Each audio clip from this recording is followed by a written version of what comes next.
Hare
Rama,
Thank you very much, Prisha Mataji. Very wonderful kirtan today. Thank you, Mataji, for the wonderful kirtan. Very good morning to everyone. To one and all who joined us today, this Saturday morning, being Mahashivratri. You all took time and joined us today for this Gita course of session 5. Okay. Today, our topic would be importance of pride. So let's start with the prayers of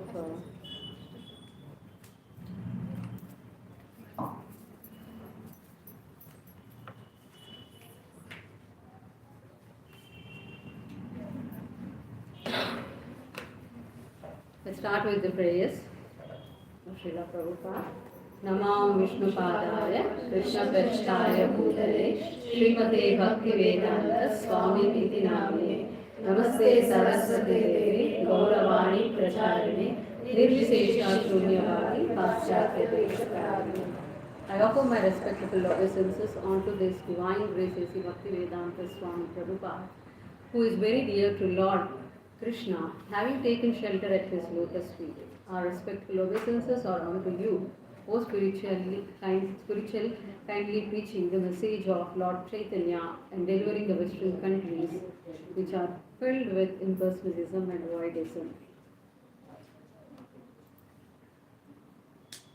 Sri Krishna Chaitanya Prabhu Nityananda Shri Advaita Gadadhara Srivasadi Gaura Bhakta Vrinda. Hare Krishna Krishna Krishna Hare Hare, Hare Rama Rama Hare Hare. Let's chant Sri Guru Pranama. Om Ajnana Shirandasya Jnanam Janasalakaya Chakshurumilitam Yena Tasmai Shri Gurave Namaha. Mataji, anybody can read. I offer my respectful obeisances unto my spiritual master, who has opened my eyes, which were blinded by the darkness of ignorance with the torchlight of knowledge. Thank you, ma'am. We'll read now to Rupa Goswami Pranama Mantra. Shri Chaitanya Manobhishtam Sthapitam Yena Bhutale Swayarupa Kadamahyam Dadati Swadantakam. When will Srila Rupa Goswami, who has established within this material world the mission to fulfill the desire of Lord Chaitanya, give me shelter under his lotus feet? Let's do Mangalacharya. Vandeham Shri Guru Shri Yuta Padakamalakam Sri Guru Vaishnavascha Sri Rupam Sagrajakam Sahagada Raghunatham Hitam Tam Sajivam Sadvaitam Savadutam Parijana Sahitam Krishna Chaitanya Devam Sri Radha Krishna Padam Sahagada Lalita Sri Vishakambhitascha. Prabhupada's prayer. Namam Vishnu Padaya Krishna Prishaya Bhutale Srimate Bhaktivedanta Swami Namine Namaste Saraswate Deve Gauravani Pracharine Nirvishesha Shunyavadi Paschatya Deshakarine. Sri Krishna Chaitanya Prabhu Nityananda Shri Advaita Gadadhara Srivasadi Gaura Bhakta Vrinda. Hare Krishna Krishna Krishna Hare Hare, Hare Rama Rama Hare Hare. We are dedicating all this Gita course and these sessions to our beloved Divine Grace A.C. Bhaktivedanta Swami Prabhupada, the founder and Acharya of ISKCON. So today, before we start our session, being an auspicious day of Mahashivratri, I would like to start a few, not very detailed, but few things we'll discuss about Lord Shiva, how his mood in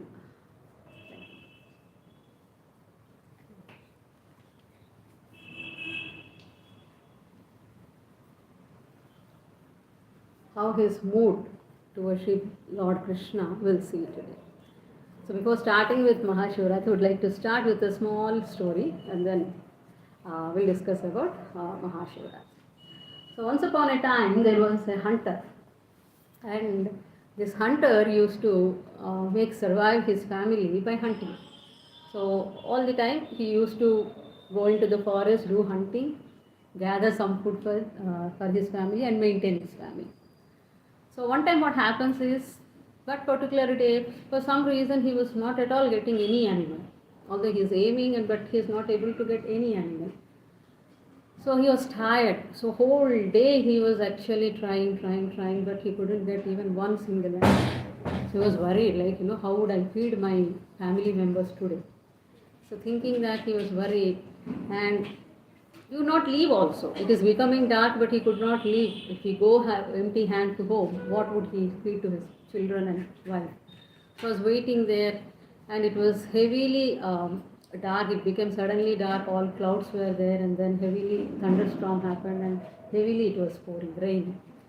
So what he did was, he had no other choice. He could not even go. So suddenly he climbed a tree, and there he was sitting on the tree. It was but lightning, very dark. It was very scary also. So he was just sitting there and getting worried. What would I feed my children? Why this is so inauspicious for me today that I couldn't get anything?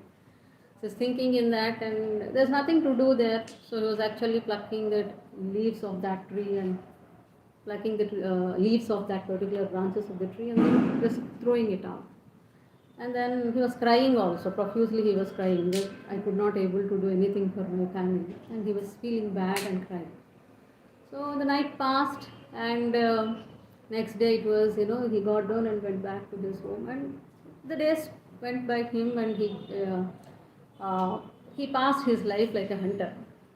So at the time of death, when he was when it's about to die, when he died, actually the Shiva Kinkaras, the followers of Shiva Kinkaras have come, and then actually they were taking him to the Kailash.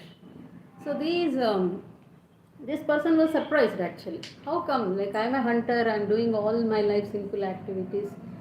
How did it happen? So the Shiva Kinkara started explaining, remember you that day, you did not get any hunting, you did not get any animals for your hunt, and then you were just sitting on a tree and you just plucked the leaves. That tree happens to be a bale tree. Bilva Patra tree, they say, a bale tree. So that happens to be a bale tree, and it was covered. Beneath the tree there was a Shiva, Lord Shivlinga was there. And then accidentally he was dropping on that. Although it was accidentally, he was dropping the bale leaves. And he was crying. Whole night he was actually fasting. Because he did not get anything to eat, so he was fasting actually. So unknowingly you did that, and that being happened a Shivaratri. So being a Shivaratri, you did unknowingly also you did some kind of austerity. So we have come you to take to the Kailash. That one service what you have done. For that we are actually taking you to Kailash. So that particular hunter along with his family went to Kailash, and there in the abode of Lord Shiva for many celestial years. And then when he took birth again in the material world on this earthly planet, he became king called Chitrabhanu. So this Chitrabhanu actually remembered his previous lifetime, and he was saying this particular incident what happened in his previous life to Ashtavakramani. So this particular pastime is there in the Bhagavatam. So Ashitosha, Krishna, Lord Shiva is very simple. He will actually get pleased with the simple things also. So this is how unknowingly also, if you do some spiritual things, some spiritual pious activities, that would actually lead so much benefit to us in our spiritual life. So there are actually, this is one, we think all that only one Shivaratri is there, but actually there are 4 types of Shivaratris are there. So one type of Shivaratri is like the followers of Shiva, they would actually do every single day. For them every single day is a Shivaratri. So that is one type of Shivaratri. And second type of Shivaratri is during the month of Magha. That is this month. This Magha month. No? So during the month of Magha, 30 days, they would actually completely do Shivaratri. That is second type of Shivaratri. Third type of Shivaratri is like Krishna Paksha, from the waning of the moon. When it goes to Amavasya, during those 15 days, they would actually perform one kind of Shivaratri. So this is another last type of Shivaratri is they would do Shivaratri for one single day. That is that today, that particular single day is this particular day, this auspicious day of Mahashivaratri. So there are 4 types of Shivaratri like this. So now that we know this, how does the mood of Lord Shiva would be actually? So we all the time see Lord Shiva is meditating. We never any picture, if we have seen any statues, we have seen him also. All the time we see him in a meditative mood. So one time Mother Parvati asks Lord Shiva, what is that? Everyone would say that you are Lord, you are Ishvara, Maheshwara, they would call that, whom you are meditating on. And in Padma Puran this particular incident happened, and it is referred from there. So Lord Shiva says that, oh Priya, oh dear darling, I always meditate upon the names of the Lord Rama. Shri Rama Rama Rameti Rame Rame Manorame Sahasranama Tattulyam Rama Nama Parahanam. We all know this. So Lord Shiva says this particular prayer to Mother Parvati that Shri Rama Rama Rameti. I meditate whenever. Sahasranama Tattulyam. So it is equal to the names of Lord Vishnu. And thousands names of Vishnu if you take is equal to one name of Lord Krishna. So this is how Lord Shiva keeps the maintained. His mood will be always praying to the Lord. So now that we have learned what is his mood, we'll also see how Vrindavan Vasis approach Lord Shiva. Because we are discussing all the time about Krishna and Vrindavan, right? So how their mood would be when approaching to Lord Shiva. So Nanda Maharaj and Yashoda Mata, they would actually go and worship. They have in Vrindavan there is Ambikavan. There is a one called Ambikavan where Lord Mahadev and Katyayani would be there. And all gopis and along with Nanda Maharaj and Yashoda Mata would go there and offer prayers to the Lord.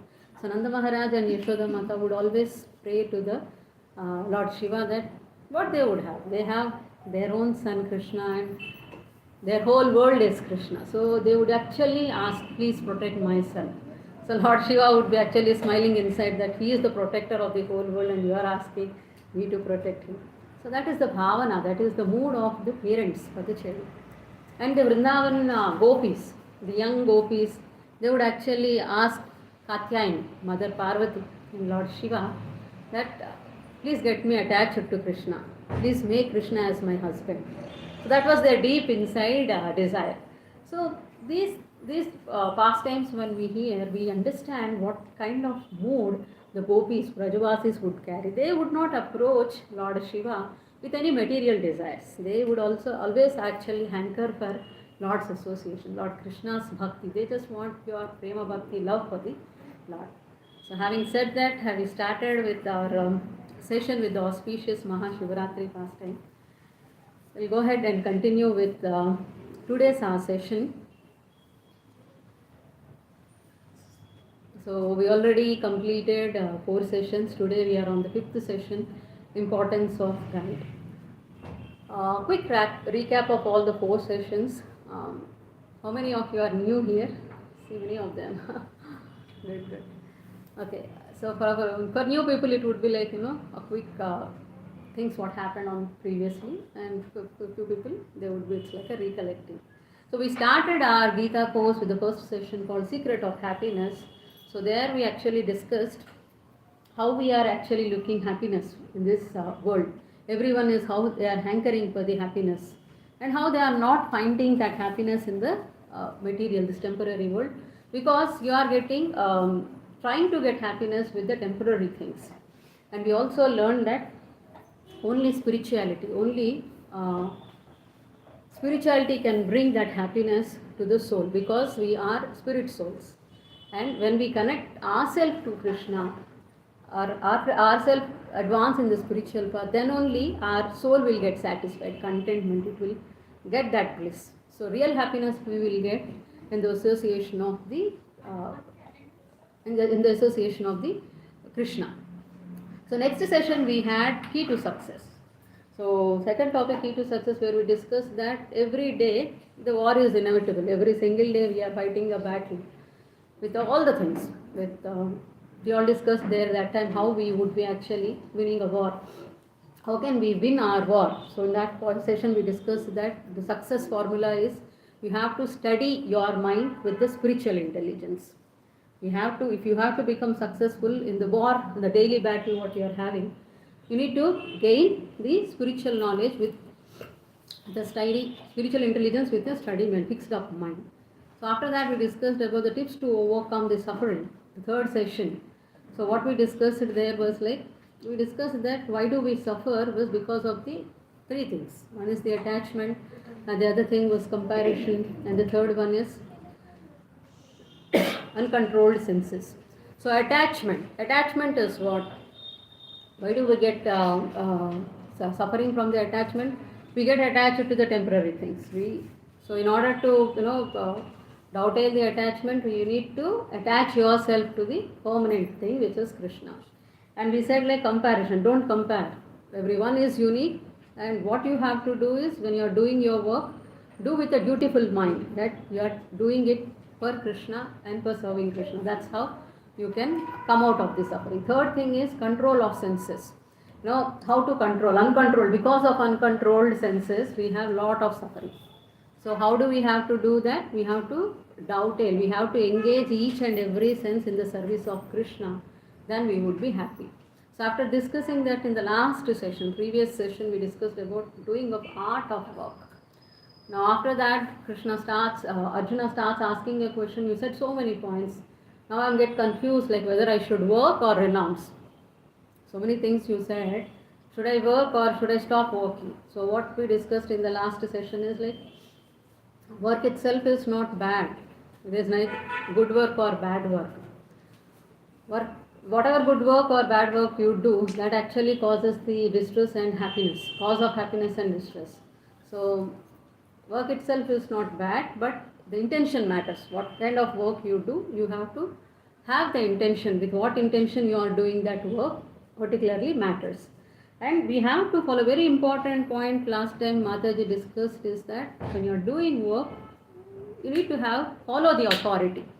Mataji, if you remember, she gave an example of a soldier, how when he comes and fights a battle in the war, when he kills many people, there he would be awarded. But the same soldier comes here in the civil world, and when he kills any other person, he would get punished, right? So killing is the same action, but it matters, right? It differentiates. Now there was the authority who asked him to kill the enemies. Now here it is citizens you could not kill. So who gives authority? How does this instruction comes to us? Is from the authority. So based on this particular topic of authority, our today's session, importance of guide, starts. So we'll understand how do we really need a guide in our life. What should be our attitude if we are having? Should we how to accept that? Are we ready to get help from someone? We really need a help or not? And then how many kinds of guides we available in this world for us? And what are the real characteristics of a real guru? We'll see the characteristics of a disciple and how this guru, what are the Vaishnava Sampradayas, and briefly we'll discuss about on Srila Prabhupada's life. And after that, of course, we have the practical tips of the day for us today. So yeah, topic is, do I need a guru? So what Shastra says, let's see. Indriyanam hi charatam yanmano anvidhayate tadasya harati prajnam vayurnavam ivam bhasi indriyanam hi charatam yanmano anuvidhayate tadasya harati prajnam vayurnavam ivam bhasaha. So Shastra says, Bhagavad Gita, Krishna is saying, Indriyanam hi charatam. Charatam means wavering. The charata means roaming. Indriyam means senses. So, when yan mano anuvidhyate. So, what here it is saying that even one sense is roaming for us. Like we discussed in our previous sessions, like how our five senses are very strong. We have our nose, eyes, mouth, ears, and then skin. These are five knowledge gaining senses, and how they are very strong, and even one sense is roaming around, how it is uncontrollable and how it can lead us to distressful life, or how we can degrade ourselves if one sense is roaming. So here next Krishna is saying, if one of that particular sense is roaming around, then we cannot control the mind. So when the mind is not controlled, Tadasya haratam prajnam. So whatever prajna, whatever knowledge, whatever intelligence you are having, you just lost.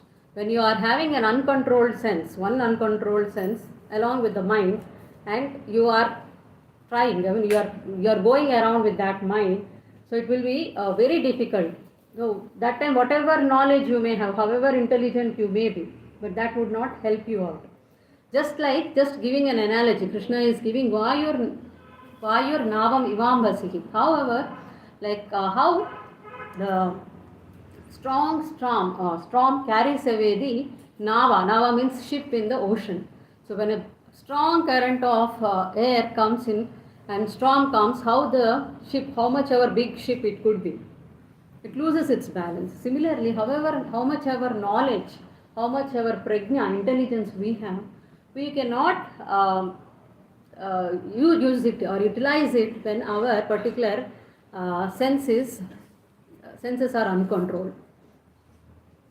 So here it's saying, a strong mind weaves away a boat on water. Even one of the roaming sense on which the mind focuses can carry away man's intelligence. Apart from that, now this is how we perceive knowledge. This particular slide, which actually explains, is how a 6 blind men perceive an elephant. If we see take a blind 6 blind people, for them they would have never seen. For example, think that they have never seen elephant in their life. They are blind from the birth and they have never seen an elephant. And you bring an elephant before them and leave one person at one part of the elephant. Now how do they see? One person would say that, one person who is at the trunk, he says that this looks like a snake. The second person who feels the tusk of the elephant, he thinks that it is looking like a spear, very sharp object, something it could be a spear. One person who is touching at the legs of the elephant, he feels that it's quite big, something, so it should be a pillar, could not be anything. A person who is touching the body of the elephant, he would be thinking that, yeah, this is a strong, great wall, but little soft it is, but something, it is like a wall. Somebody who is touching the ear, which is moving of the elephant's ear moving, right? So when he sees that and when he feels that, he feels that it is some kind of a fanning is happening. The person who is touching the tail of the elephant, he feels that rope. Are they wrong? Are they wrong? Everyone? Because according to their perception, whatever they are seeing, they are correct. But it's not the complete whole. It's not the complete truth. So, even in our spiritual life also, this applies to us also. We all have here and there perception. Some knowledge about some Lord. Till now, till to this day, we all don't have complete knowledge of what Supreme Personality of Godhead is, what is absolute truth. We all have here and there bits and pieces of the knowledge about the Lord, about the spiritual life, about the self-realization. So all this knowledge cannot give us a complete understanding of the Lord. Then we need what? We need a help of somebody, external help. And also remember that we becoming conditioned souls. We all are conditioned souls. We all are having 4 defects in us. 4 defects in us. And that which makes us completely, ignorant. So the 4 defects, being a conditioned soul, what they have is, the first defect is, we all have imperfect senses. Agreed or not? How can anybody give me an example how you can prove me you have an imperfect senses? We are listening, but not talking. Sorry, Mataji? Right now we are here, but not mind is not completely over here. Wow, correct. One more example, anybody? Nice point. How can you say that we have imperfect senses?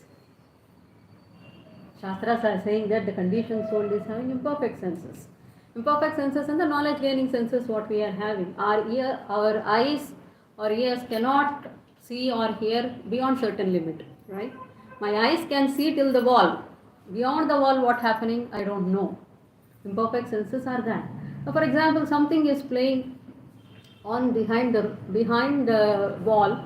There is something conversation going on between a man and woman, and they are seriously fighting. I just get worried here. Listen, I can hear but I cannot see.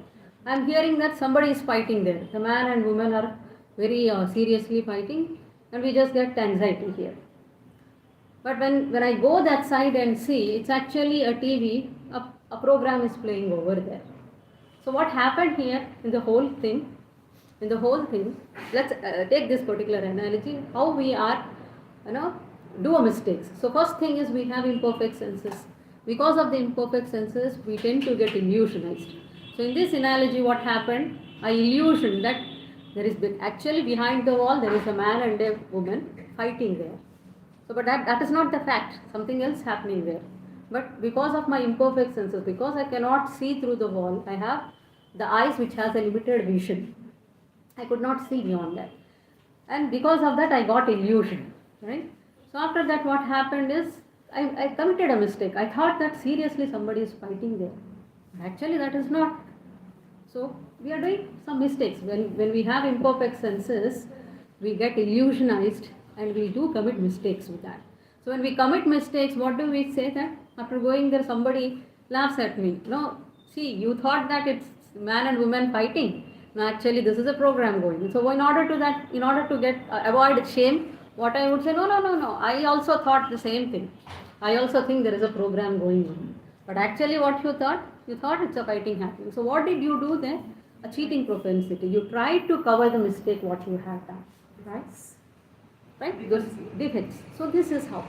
So there are the four defects will be there in the conditioned soul, which will not allow us to get the complete knowledge on our own. People may say that why do I need a guidance? Why do I need a help anyway? Because I am myself perfect. You see, many people today, I am a self-made man. I know everything. I am today because of my own strength. This is what we see in the present material world. But to understand this absolute truth, to understand the spiritual knowledge, to understand the self-realization path, we actually need guidance in our life. So when we have these four defective senses, we cannot claim that we can get all the knowledge perfectly, right? So our attitude, when we are accepting help, when we need help, you should be first thinking that am I ready to take somebody's help. First problem which would be us, first of all, we don't accept that we are in a problem. How many of us accept that we are in a problem? First step to know that I am in a problem. First you have to accept that. Many of us will know this is something I can manage. I can do it. I can do it on my own. Right? So first thing is you should be having an attitude of acceptance. Second thing is ego. We all have strong ego. We cannot, accept the help of anybody. Why cannot we accept take help of? We have strong ego. Now, if you ask something, what will? Why I can do it on my own. Most of the time. So third thing would be an apprehensions. We have a lot of apprehension. Whether if I ask help from someone, what would happen? What would they think of me? If they think, these people don't know even this one. So my own life incident, I was very, not really, kind of introvert, and I never used to ask any questions in my academic days. I used to be very shy kid. I used to feel all the time, what would they think if I ask this question? What would they think, if I ask this question, if I ask this my teacher or my friends, if they think that, she don't know even this, how did she come to this particular class?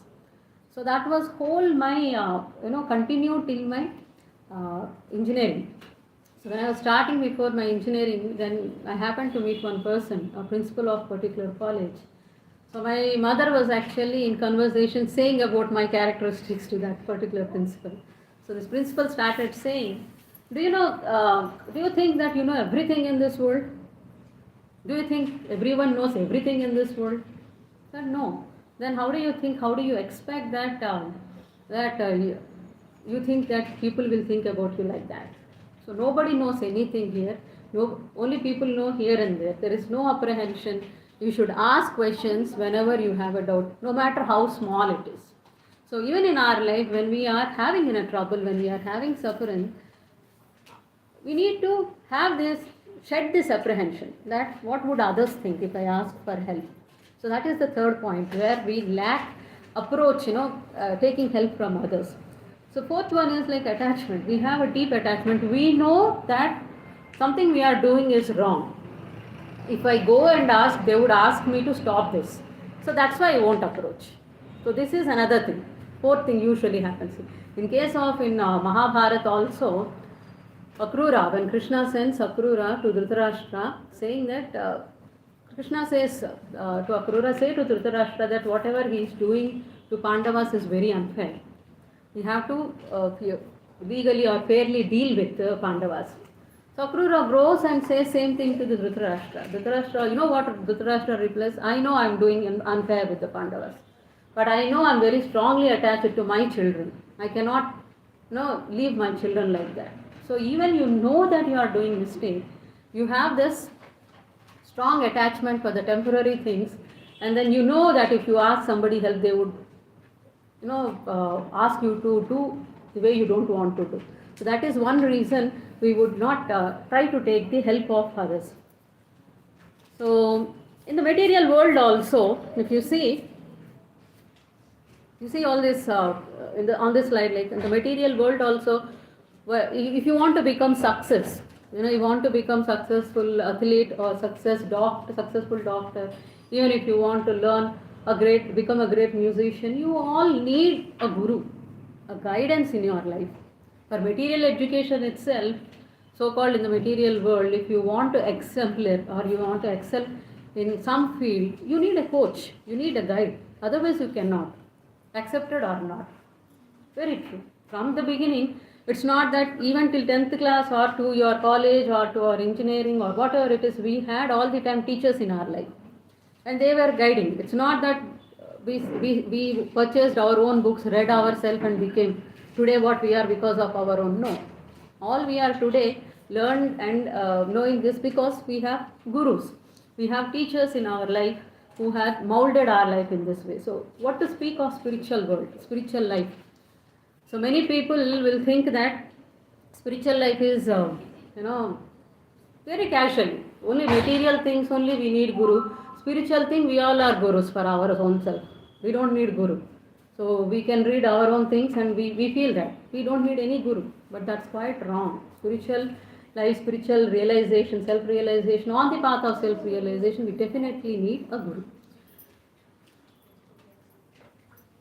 So here, Arjuna himself, if you see this Bhagavad Gita, beginning of Bhagavad Gita, Arjuna is a very learned person.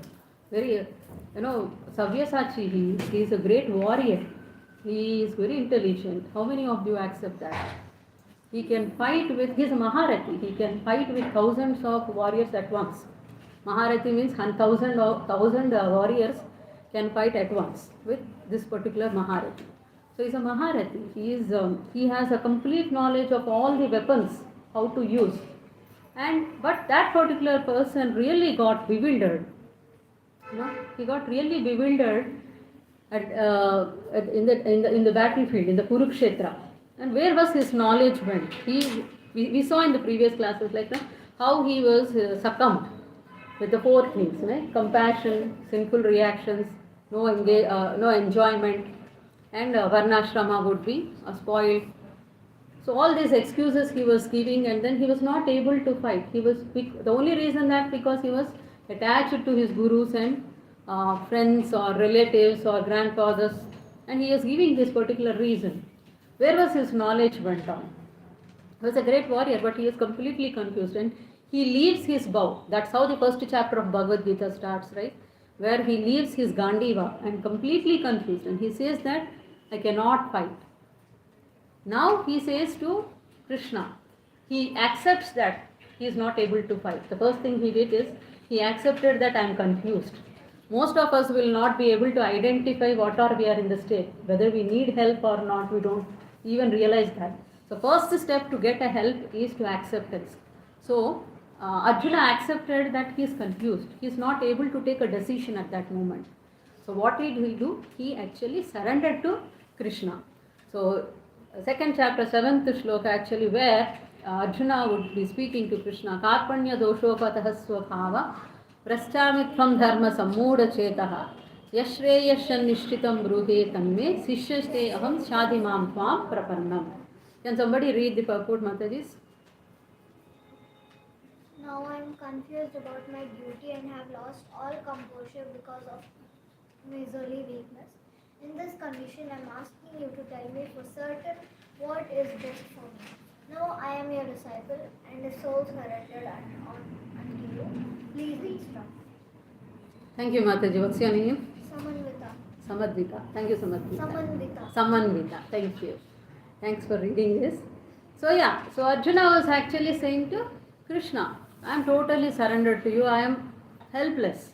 I am accepting you as a guru. Till then Krishna did not speak. If we say 2.7, the first chapter we have 43 shlokas, 46 shlokas. All the time Krishna never spoke anything to. He was just listening to Arjuna. And then when he said that I am surrendering to you, I have no other shelter. I am now accepting you as my guru. At that moment, Krishna started speaking. Usually what happens is when we speak, when somebody did not come and approach us and if you start giving advices, people may not take it very seriously. You don't have to have that serious mood. This particular person can help me, guide me in my life.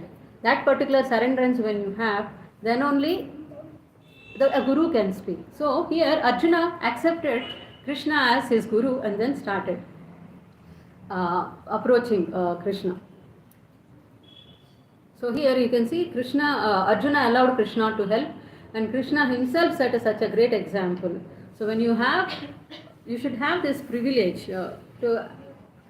you should give the privilege someone to correct you. And we should develop a desire that we need help. When we require help, we need to get that help. So how many kinds of gurus we have? The topic comes here for the day. How many types of gurus we have? So like I said, Priya advises guru. From day in and day out, from morning to evening, everybody would come and give all kinds of suggestions to us. Whether we need it or not, everybody tries to give advice to us. So beautifully there is take my advice, I don't use it anyway. I don't follow what I say, but I will try to give the advice. This type of gurus also we'll find in our life. So are we taking examples or help from them? Let's see, like whom we have to take the help from our life. So second kind of gurus what we find in the present day mostly is exploiting gurus. So one whom you call as exploiting guru, one who has to protect us, one who has to help us. They only actually when they are exploiting you for money with power, then such type of gurus are called as exploiting gurus. You see, present day so many spiritual organization, bogus gurus are propping up because it's an easy way for them to get money.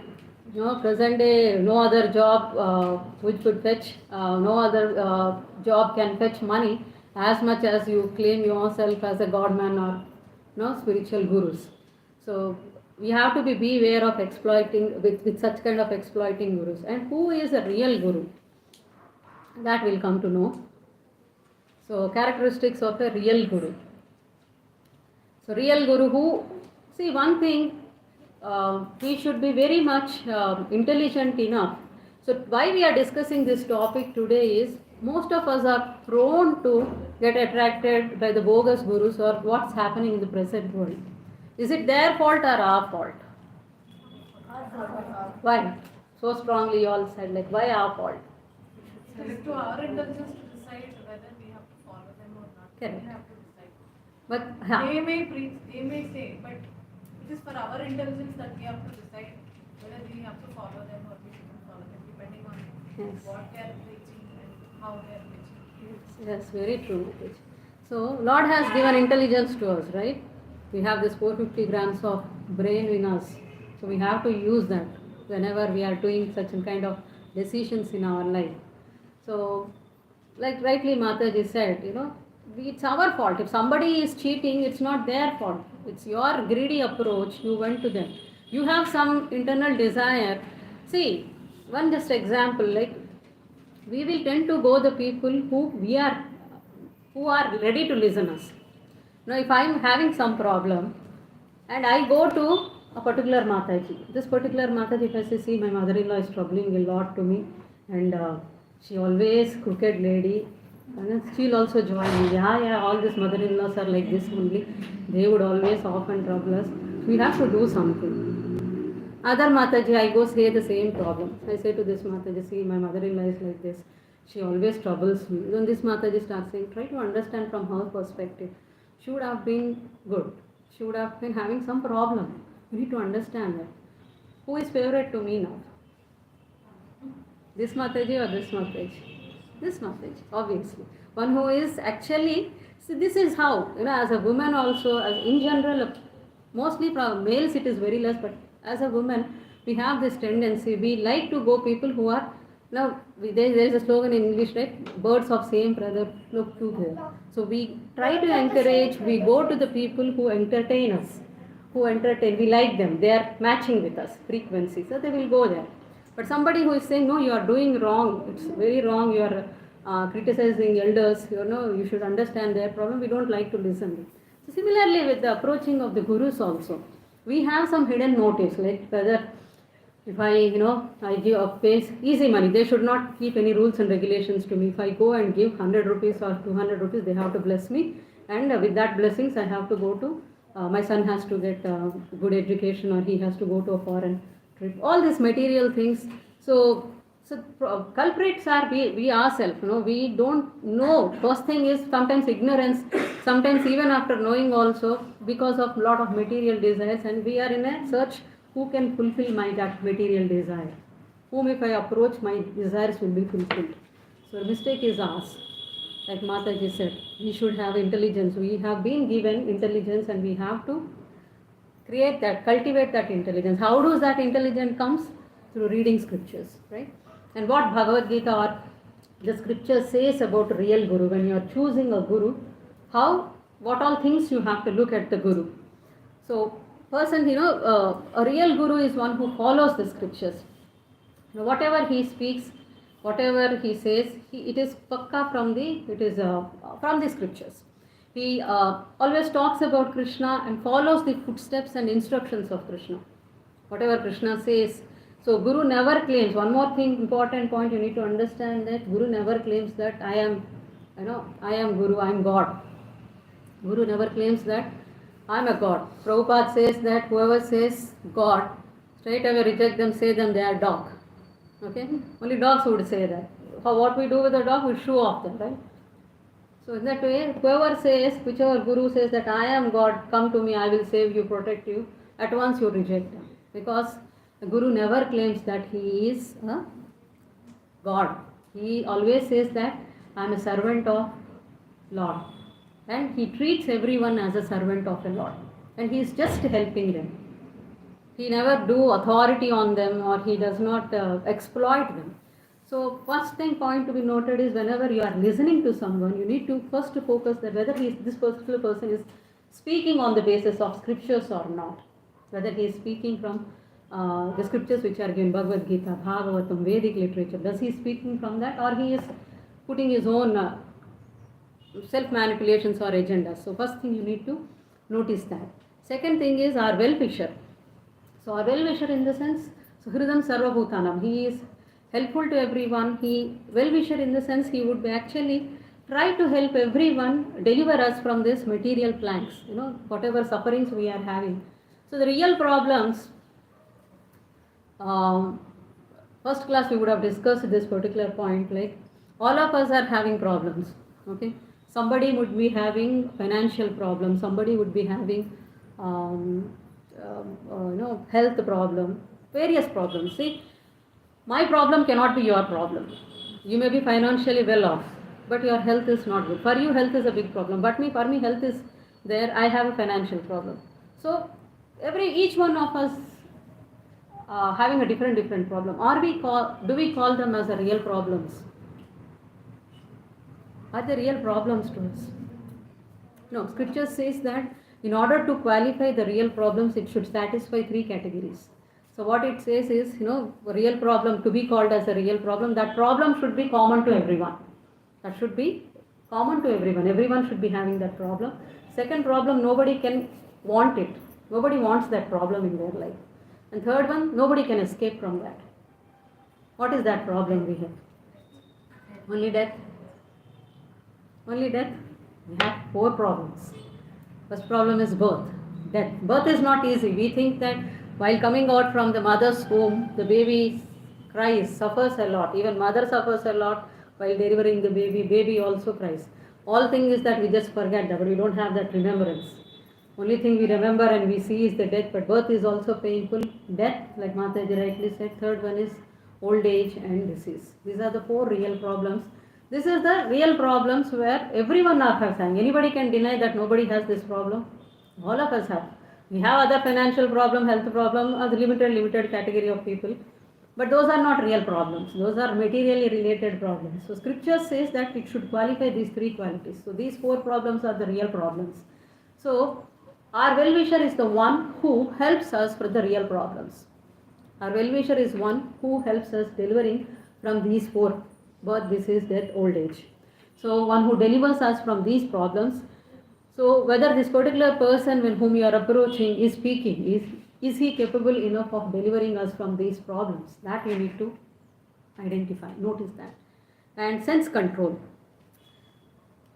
The person, this guru, the real guru would be completely full control of his senses. He can conquer the 6 pushings of the senses, or 6 vices: kama, krodha, mada, moha, matsarya, lobha. All these 6 vices, whether he is able to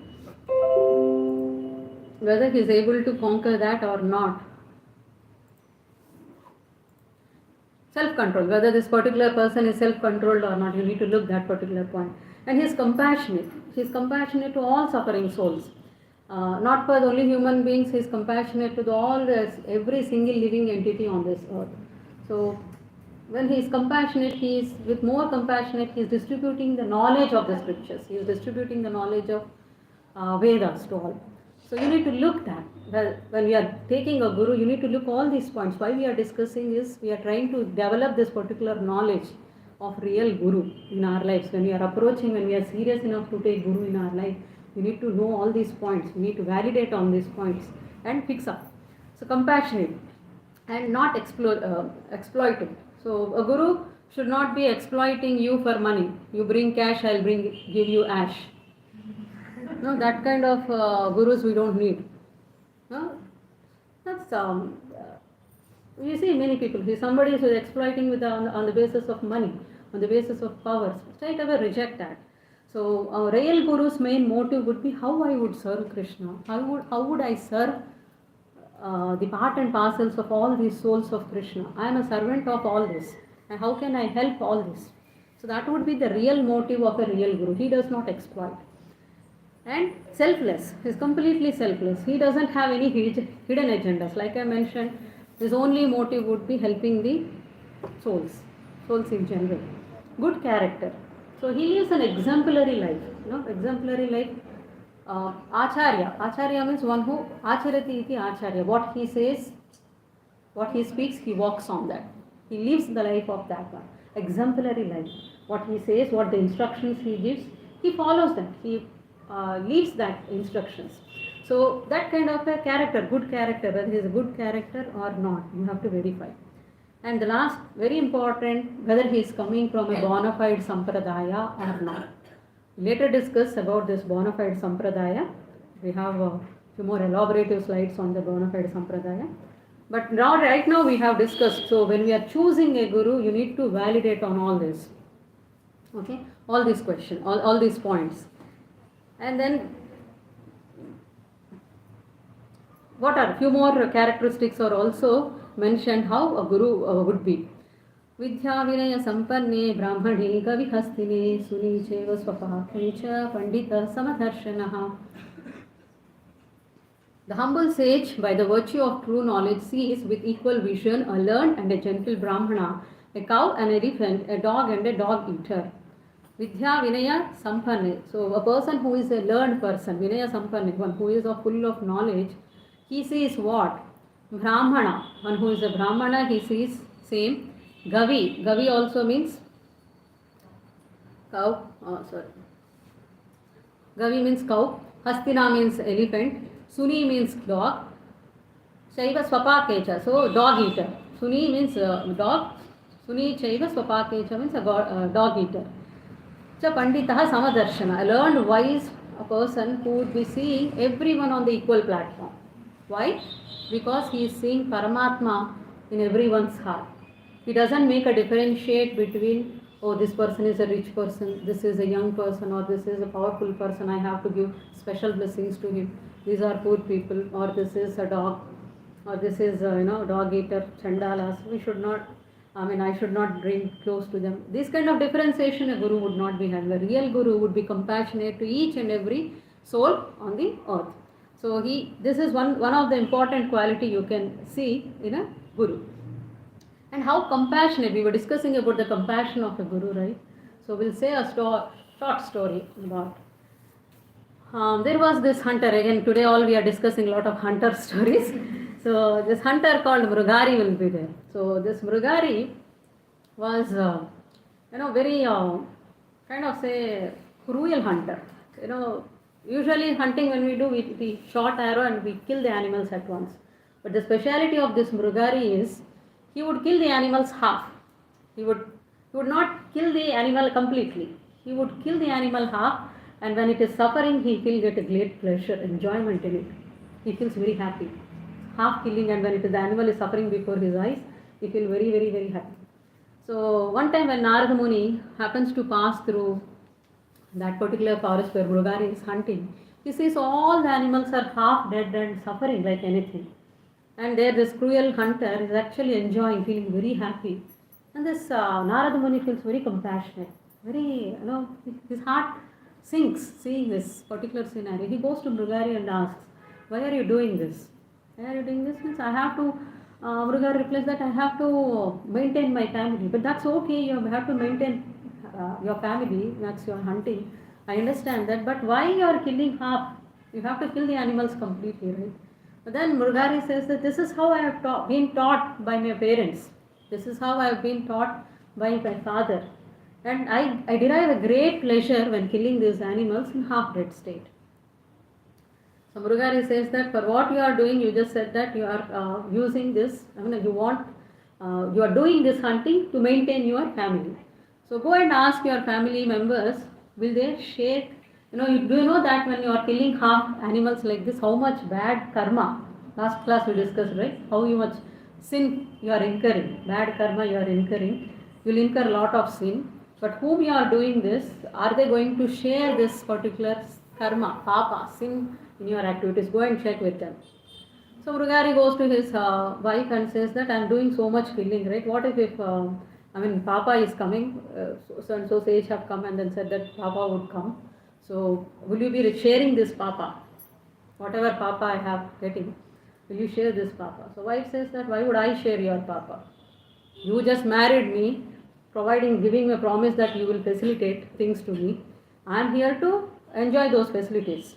I am not going to take any of your bad karma. As long as you provide, I am being a wife in the position, I am here to whatever you bring, I will cook and provide that, and I will accept whatever you are taking, but I am not going to partake in your bad karma. So he goes to children and asks, so I have done so much for you guys, I made you, gave birth to you, brought up like this and doing so much hunting for you people, will you be partaking the karma, Papa, in my karma? So children would be start saying that you gave birth to us, that is your problem. Now you are taking the responsibility, you have to bring up, that's your responsibility. How you are doing it doesn't matter, we are not partaking your Papa karma, you have to suffer for it. You are in a fatherly position, it's your responsibility to take care. But how you are taking care, it's your problem, not our problem, we are not going to partake. So hearing this, Mrugari got really devastated.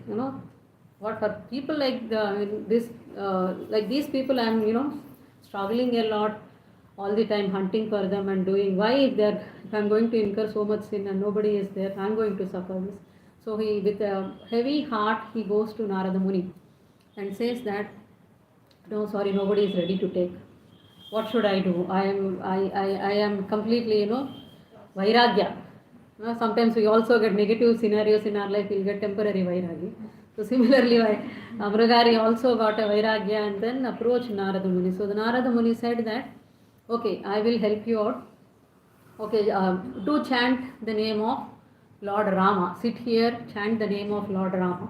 Okay, if I sit and chant here the name of Lord, how would I feed? How would I get food for me? So Narada Muni says, there is a big huge elephants in the forest. How are the elephants are taken care? Are they struggling to get their food every single day? They are completely dependent on the Lord. So similarly, when you're dependent on the Lord, Lord will take care. All these lives, Lord was only taking care, not yourself. Don't think that you are taking care. Just do sit and chant here the name of Lord. Everything will happen. So he is such a sinful person that he is not able to take the name of Lord Rama. His tongue was so thick that he is not able to pronounce the word Rama. It is said that if you are committing lot of sins in your life, that person is not able to chant. That person cannot chant the name of the Lord. So that is one more indication. Somebody, if you are saying to chant, chant, chant, and if they are saying I can't, then you need to understand that there's a lot of problem. So Murugari scenario is also same. So see the Guru's compassion. He said that okay, if you are not able to chant Rama, then chant Mara. Mara means tree in Sanskrit, right? Rama, Rama, Rama, Rama, Rama, Rama, Rama. So that is how it has become a Rama. So that's how he focused, chanted, and then few years after later, and how everything was coming was people know that there is a hunter called Mrugari and he is a very cruel person. But then people in the near neighbor villages understood that this Mrugari had become a sadhu. Let's go and see this sadhu. And they are bringing all fruits and required things for him. That's how he got his maintenance. Not only maintaining his family, but also he is distributing now whatever he is getting. So that's how Lord will take care. So after a few years, Narada Muni came, and then when he saw, he came with along his friend Parvata Muni also. So both of them coming to that forest, and then said, Narada Muni said all this, and then said to Parvata Muni, let's see my disciple how he is doing. So when he comes there, so Parvata Muni and Narada Muni, so from far he sees Mrugari who is meditating, and then suddenly opens, he sees Guru, and then he's actually jumping and coming. One leg here, one leg there, and then completely jumping and coming to Narada Muni. Then Parvata Muni gets surprised. What kind of a disciple? He doesn't have an obedience also, he's jumping and coming to you. And then he clears the ground and then pays obeisances to the Narada Muni. Narada Muni asks, why were you jumping? Then he says that they were small creatures on the ground. I'm very careful that I should not stamp on them. So there were ants going on. So I was carefully jumping so that they cannot get killed. So this is a transformation. So how a Guru's instruction, when one particular, how a Guru is so compassionate. There is no need for Narada Muni to go and help Mrugari. Okay? And how to help him in this? He was not able to spell the name of Lord Rama, but he gave an alternative way through which he got, his life became successful. So that's how selfless souls, real gurus will be compassionate. So now that till now we have learnt about gurus, we are also disciples, right? Like what all the good characteristics we should have as a disciples. And that we have to know. So even very clearly in Bhagavad Gita, characteristics of a disciple also is being given. So now that you got a real guru, how should you be as a disciple? How should we taking a guru, what are the qualities or characteristics we should develop as a disciple? Disciple itself means being disciplined, right? So here in Bhagavad Gita 4.34, Krishna says, Tadvidhi pranipatena pariprashnena sevaya upadechanti te jnanam jnaninas tattva darshana. Tat means knowledge here. Vidhi, tat vidhi pranipatena. Understanding, after getting the knowledge, just try to learn the truth by approaching a spiritual master, inquire from him submissively and render service unto him.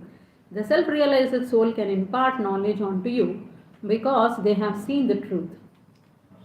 So, first thing what you have to do is to gain the knowledge or to understand the knowledge. First thing is pranipatena. First point is pranipatena. The first quality, 3 qualities Krishna is explaining. Pranipatena, pariprashnena, sevaya. 3 things. Pranipatena means what? Surrender, submissive surrender to the Guru. And second thing is pranipatena, pariprashnena, submissive inquiry. And third thing is seva, service attitude. Pranipatena, surrenderance to Guru means, when we are surrendering to Guru, we all have, without reservations, you have to submit yourself to Guru. Means, sometimes what happens is we see that a disciple would go to a Guru and he starts speaking. Before Guru speaks only, he starts speaking before Guru. and saying that just to show that he knows so many things, he has knowledge of all the scriptures, he is good enough. But why? Just to prove that I am greater than this Guru. So we approach Guru and we have here and there knowledge, and we just to show off that I have knowledge of scriptures. And without even making Guru to speak, we just go and speak. Such kind of disciples will be there. So we should not act like that. So when you are surrendering onto the Guru, you have to do a submissive, complete surrenderance.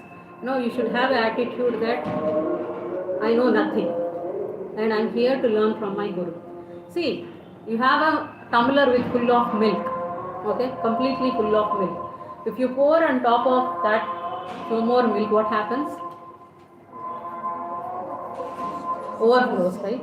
Similarly with us, if you think that I am completely full, I know everything, and then if you go and approach a Guru, whatever he gives, it just overflows, but it will never go inside. Submissive, you should be surrendering.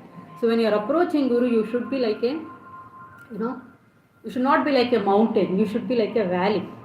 If you are like a mountain, what happens? Where does the rain collect? When the rain falls, where does the water collect? On the mountain or in the valley? Why? Why? Because pouring down, right? Pouring down. So when the rain is falling, if you are having a pride, ego that I am high, I know more thing, whatever the mercy or the mercy of the Guru falls like a rain, it will not be able to hold on the mountain. Whoever is a submissive, I don't know anything, I have to learn, I need to know. With that knowledge, one who approaches the Guru, they are the receivers, they would get the knowledge. So whenever you are approaching Guru, you should be having, the first thing is surrenderance, submissive surrenderance to the Guru. And pariprashnena, submissive inquiry.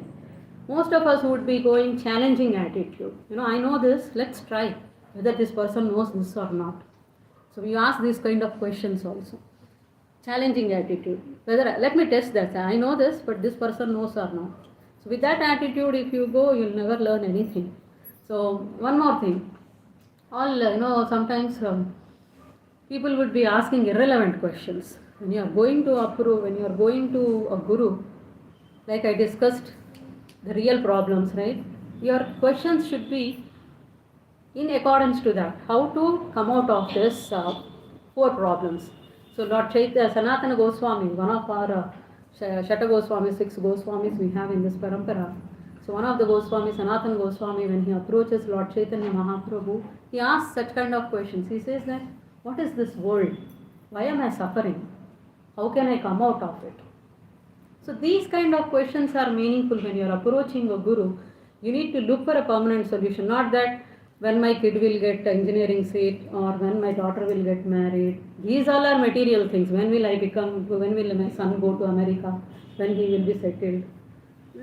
These kind of, so these kind of things, there are certain disciples or people who just go to Gurus for Ashirvad. They need only these kind of things. So whether you are approaching, your attitude should be, how a disciple's attitude should be there, Krishna is clearly saying in this particular shloka. You have to ask right questions, not obscure questions. Sometimes one time Prabhupada was giving a class, after class when he asked questions, one of the person was asking, you are saying many people were living in Dwaraka, how was the Dwaraka sewage system would be?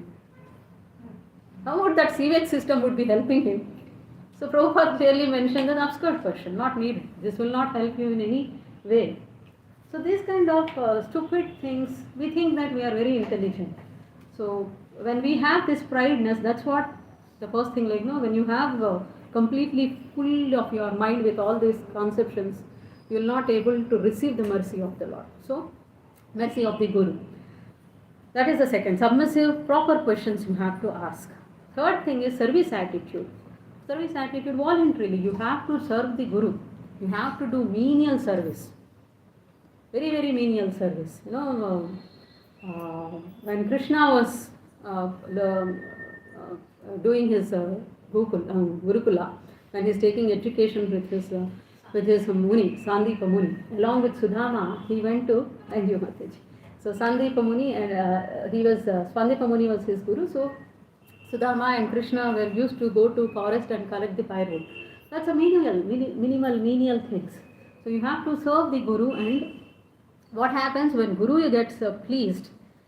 What what will happen, Guru, if he gets pleased? That is in the third line. But before that, how the service attitude helps you want to give more insight with a story of a Shabari. We have time? Yeah. Story of a Shabari. So how many of us know Shabari? How many of you know Shabari? All of us. No, Rama's pastime. So Shabari was actually, in her previous life, she was actually a queen. And she was a princess actually, and she was a very much devoted to the Lord. But being in the princely position, being princess, she was a lot of restrictions on her. She should not go out without parda, or she should not just go and meet any common ordinary people just like that.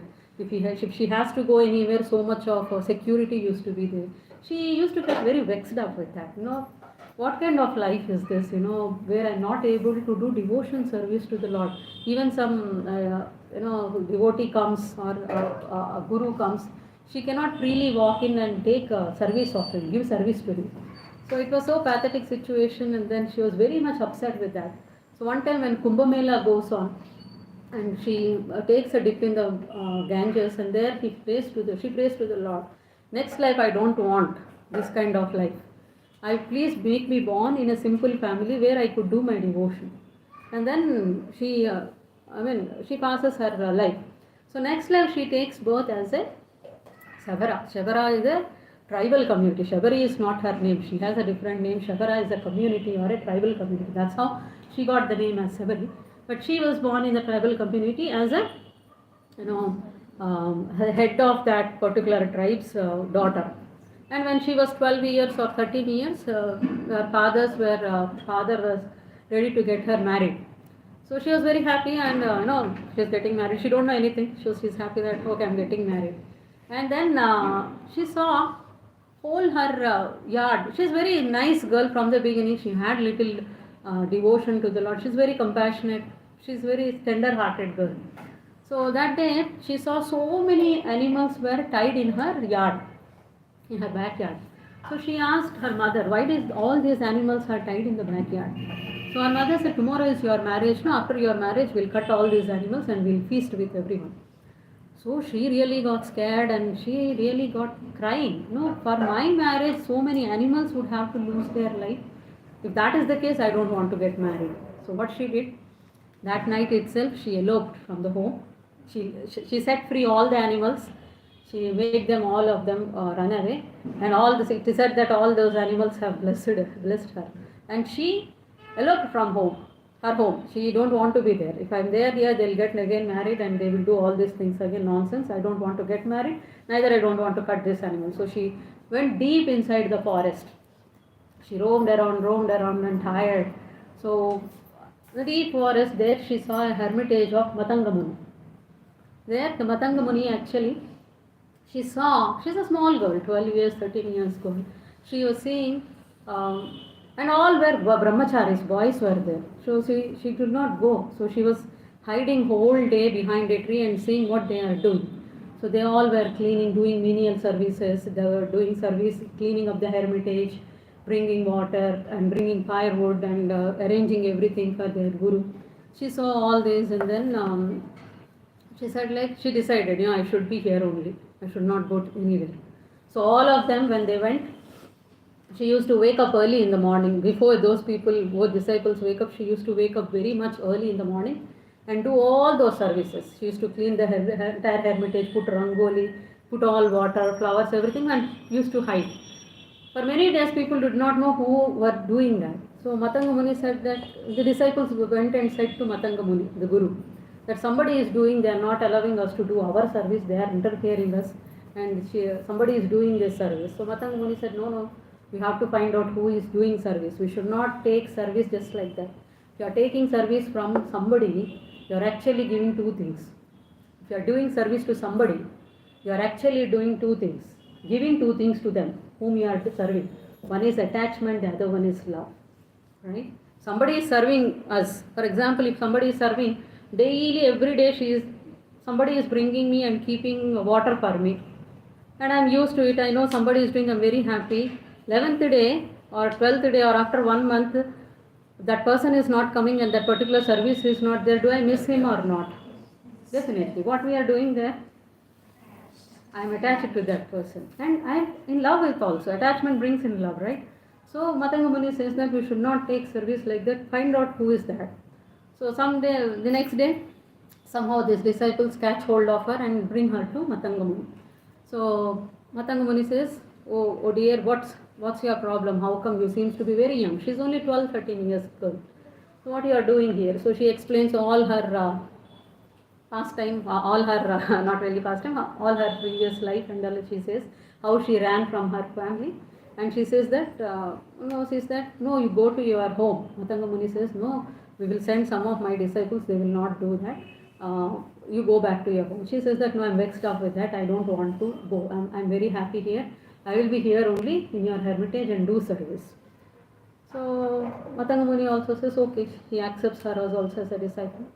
And she does very nicely service every single day without missing anything. Punctually she does her service. And then days pass on.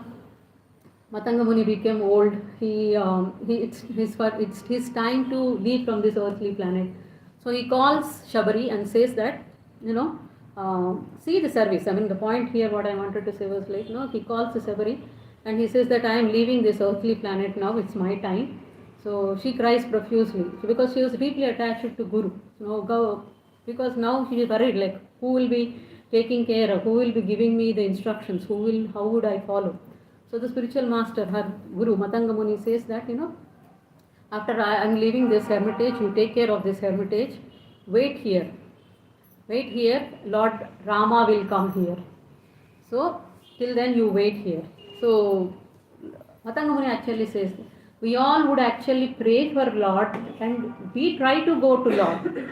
But you are such a good disciple that I am blessing you. That Lord himself will directly come, walk to you and give liberation, mukti to you. That's the advantage. See, that's the benefit happens when Guru is pleased with you. When Guru is pleased with the disciples' service, he can give any kind of boon. So here Matanga Muni actually gave a boon to her. Lord will walk to you and he will come. We all will try to go to Lord, but he will come and personally deliver you. That is the power of seva. So similarly she does for some thousand years, and then finally she would be, Lord Rama comes and then delivers Sabari. So that is the power of service. So when you are doing service with that attitude, you have to do it. So when Guru is once pleased with the service, what does he does? Upadekshantite jnanam. Upadekshantite means he gives instructions, he gives knowledge. One gets jnana. Upadekshantite jnanam. Jnaninas tattva darshana. Why and how that Guru got power of giving that upadeshan? How can he and why he got such power in his instruction? Why he got? Here it is explained. Jnaninas tattva darshana. Because this learned scholar or learned person has seen the tattva. He has seen the absolute truth. He has realized the knowledge, or he has realized the absolute truth or the Lord. So tattva darshana. Tattva means here truth, absolute truth. Darshana, he has seen it. Not seen in the sense he realized. He has met with the Lord. He knows the Lord. And when he knows the Lord, he can give you the Lord. Right? Whoever is having, if I am having 100 rupees only, then only I can give you 10 rupees. If I am not having any 10 rupees also, how can I give? So similarly, Guru is also Tattva Darshana. When he has realized the absolute truth, when he realized the Lord, he is capable enough of giving that jnana, giving that knowledge of seeing the Lord. So this is how a disciple's quality should be. 3 things. What is that? First thing, submissive, complete surrenderance to the Guru. Second thing is submissive inquiry. Third thing is service, seva. So these 3 qualities should be there for a disciple, to become a disciple, real disciple. Now we discussed in the previous slide of Guru, the last point is very important point. We said like whom we have to accept a guru. A guru, most important quality is he should be coming from a bona fide sampradaya. So what is this sampradaya? Let's see that. So Krishna says in Bhagavad Gita 4.2, Evam parampara praptam imam rajarishayo vidhu sakalena mahata yoga nashta parantapaha. So this particular knowledge, so who can give? See, it is said that Lord Krishna himself is the original Guru. Krishnam Vande Jagat Guru, right? He is the original Guru. He is the original first spiritual master. He is the right person to give the knowledge because this Dharma to Sakshat Bhagavad Pranitam. The knowledge, Dharma, is coming from Bhagavad Sakshat Bhagavad Pranitam. It's directly coming from Krishna. So, the knowledge which is coming, the jnana, is directly from Krishna, and he is the right person to give that knowledge. And that knowledge should be coming in a disciplic succession. What is this disciplic succession? Little we'll know it. So, disciplic succession means here the Guru does not manufacture his own rules and regulations. No? A real Guru will never manufacture his own rules and regulations. He would repeat what is coming from the parampara. What is being said by previous acharyas, previous gurus, he would just repeat that. And second point is disciplic succession. He just follows the whatever mentioned in the scriptures.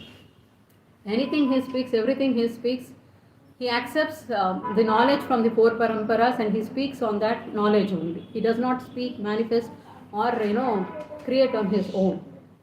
Guru Parampara, it is said like a postman it should be.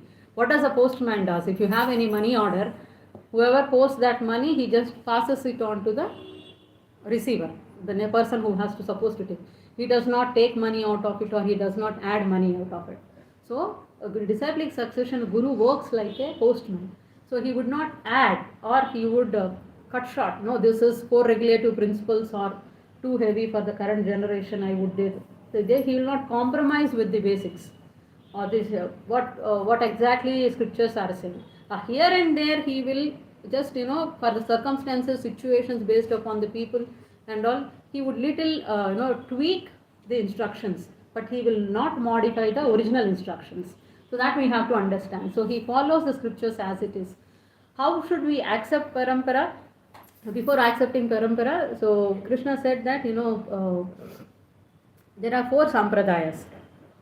4 sampradayas means Lord Krishna directly gave knowledge to 4 people. First one is he gave this complete knowledge of absolute truth, the spiritual knowledge to Lord Brahma. Second he gave to Lakshmi. And third he gave to Lord Shiva. And 4 Kumaras. 4 Kumaras, Sanaka, Sanatana, Sanandana and Sanat Kumaras. These are 4 Kumaras of Brahma. To them he has given knowledge. So from that disciplic succession, Lord Brahma has given just knowledge to Narada Muni. Narada Muni then gave to Vyasa.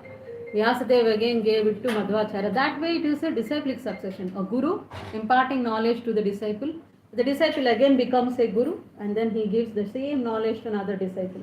That disciple again becomes a guru and he gives that knowledge to his disciples.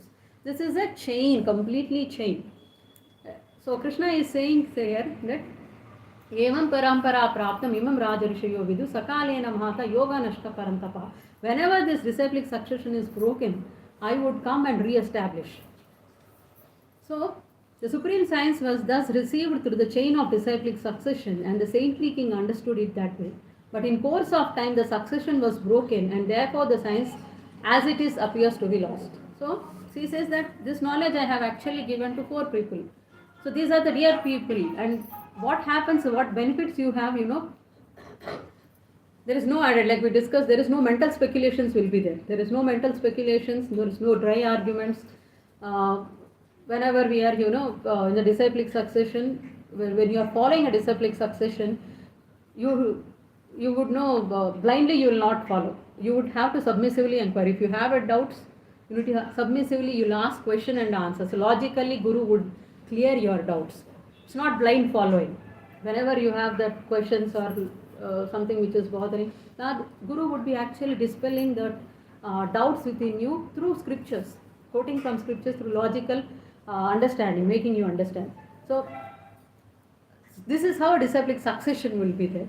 So this is 4 sampradayas. So we are, the ISKCON is from Brahma Madhva Gaudiya Sampradaya, the first sampradaya from where, you know, if you trace back, if any sampradaya, if you trace back the guru, who is their previous guru, and previous guru, and previous guru, you trace back and it will directly lead to Krishna.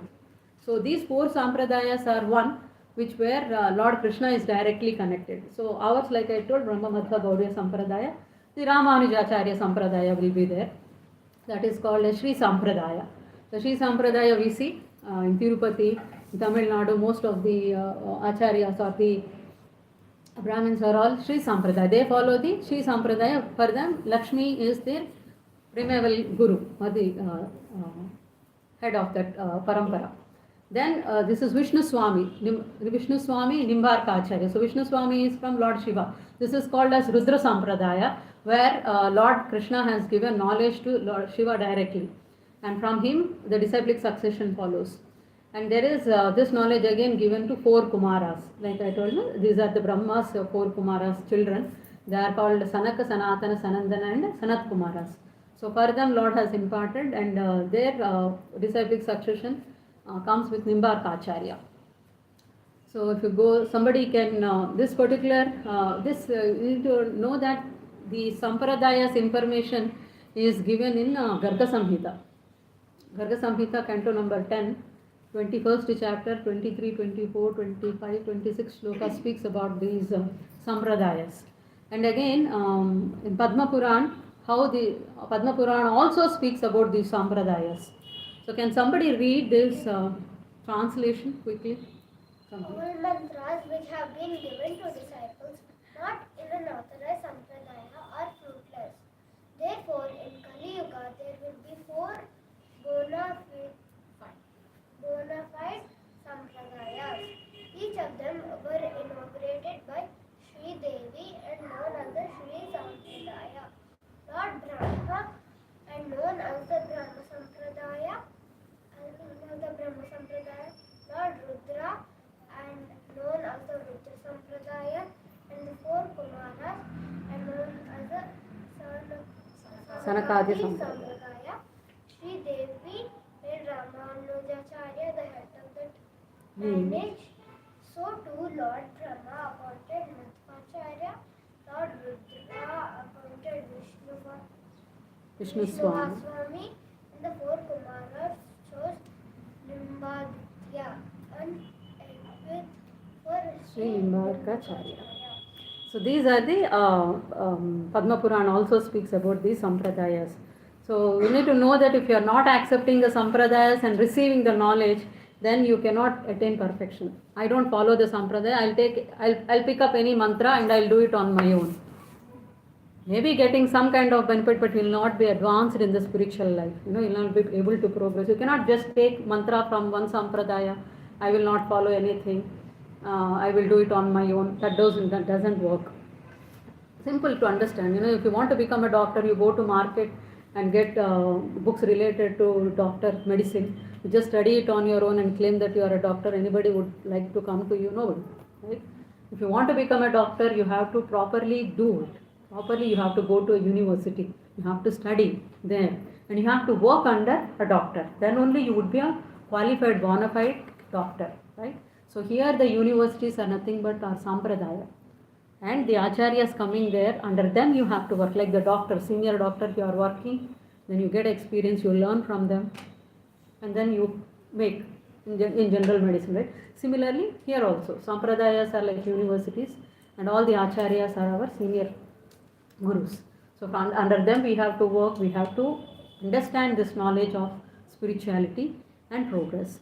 So this is a slide where it shows how our Brahma Madhva Gaudiya Sampradaya, like I told, Sri Krishna, from Krishna that has come to Brahma, Lord, knowledge has imparted to Brahma. Brahma then gave to Narada, Vyasa, Madhva, Padmanabha. Like this it went on, and finally it came to Lord Chaitanya Mahaprabhu. And from Lord Chaitanya Mahaprabhu, Rupa Goswami, whose prayers we recite in the beginning of it. So from him again, then 6 Goswamis, all this. From finally it has come to Srila Prabhupada. So Srila Prabhupada's spiritual master is Bhakti Siddhanta Saraswati Thakur. So now we are connected to ISKCON from Brahma Madhva Gaudiya Sampradaya. So he is the founder and Acharya of ISKCON, Srila Prabhupada. We'll briefly discuss about him in the coming slides. So Sri Chaitanya Mahaprabhu actually said that Bharata Bhumi Haile Manushya Janma Yare Janma Sarthaka Kare Karo Paropakara. So one who has taken this birth as a human being on the land of India, Bharatavarsha, should make his life successful and work for the benefit of all other people. Chaitanya Mahaprabhu was saying, whoever has taken birth in the India, he has a great responsibility to receive this knowledge, to learn this knowledge, to practice this knowledge and realize this knowledge, and after realizing this, give this knowledge to others, help others with this knowledge. So this is a great responsibility, just not that you have born in India, you can take it easy. You have a great responsibility to acquire make our roots very strong, know this knowledge and then practice it, realize it and share it with others and help others also to come out of these sufferings.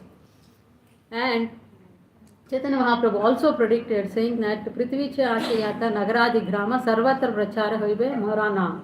So every town and village throughout the world, said Lord Chaitanya, chanting of my name will be heard. So Chaitanya Mahaprabhu said that one time it would be happening that whole world will be chanting the Mahamantra. Yes, it is happening. You can see people now all over the world chanting and spreading Krishna consciousness. You see the foreigners, in the foreign countries, they are more determined to spread Krishna consciousness than us. So we can see that. And all this has happened because of our beloved Guru, Srila Prabhupada. So the impact he has created on a single meet with the people, he just turned many hippies in the Western countries into happy devotees. So we'll just briefly, and this personality, Srila Prabhupada was known in later point, now he is very much famously known as the ambassador of the Vedic wisdom. He is the one who has carried our Indian Vedic wisdom to the entire world. Okay, so we'll briefly go through his life. So Srila Prabhupada was born in Calcutta on 1st September 1986 and he was named as Abhay Charan. So his name was given as Abhay Charan. So Abhay Charan was very devoted kid. From 4 years only he started spontaneously worshipping his family deities. His family is completely a devotees family and very spontaneously he got attracted to Radha Krishna deities. So in childhood he used to do Ratha Yatra. So he used to call all the neighboring kids, construct a Ratha and put Lord Jagannath, Baladeva Subhadra and used to do Ratha Yatra. Not one single day, he used to do Ratha Yatra for 9 days like how it happens in Puri Jagannath. So that's how he used to do. And in the age of 8 he went to Motilal Sila school. And then in 1920, he joined one of the famous college, even in Calcutta it is the famous college of that time, Scottish Church College.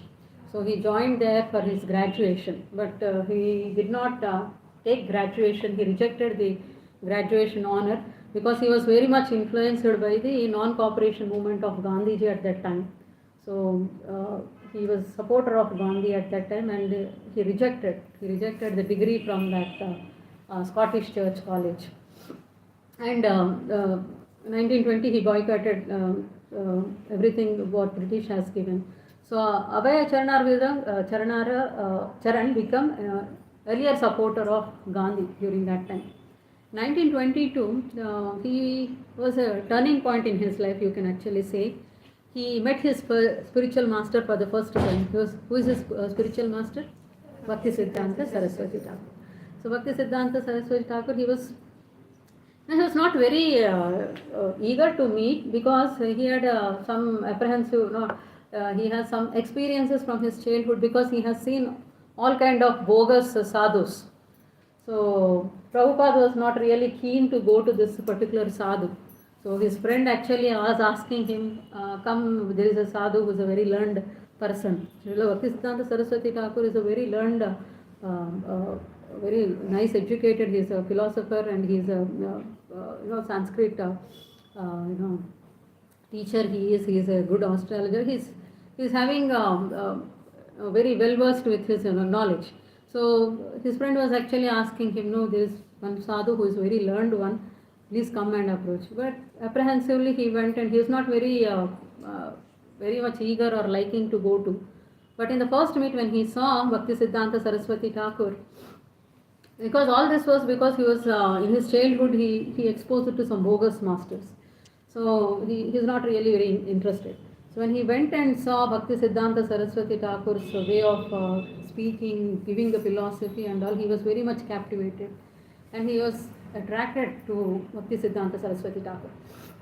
And Bhakti Siddhanta Saraswati Thakur also saw Abhay Charan and he was impressed. He came to know that he is graduated from the Scottish Church. He knows English very well.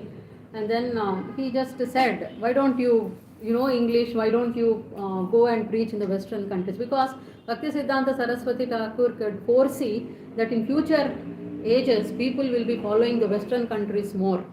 They would actually imitate the Western countries. So it's better if we preach the Western countries and then from there the knowledge comes in. So his instruction, he just said that why don't you go to Western countries and know English and write the scriptures, translate the scriptures. So this were the instructions given him. Abhay Charan also got very greatly impressed by him. So his instruction was spread Krishna consciousness and distribute books.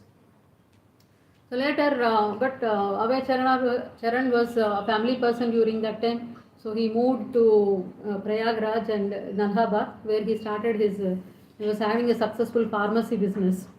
And his spiritual master message was there in his heart, deeply thinking that I should do. He was meditating on that instruction, that his instruction was spread Krishna consciousness and distribute books. So that he was deeply meditating, but he could not because he was a family person and he was doing his business. Later in 1933, he just met the Bhakti Siddhanta Saraswati Thakur and formally he got initiated that time. So 3 years later of his initiation, Bhakti Siddhanta Saraswati Thakur left this planet. But at that time also Bhakti Siddhanta Saraswati Thakur repeated the same instructions to him. He's requesting him to preach to the Western countries and distribute the books all around.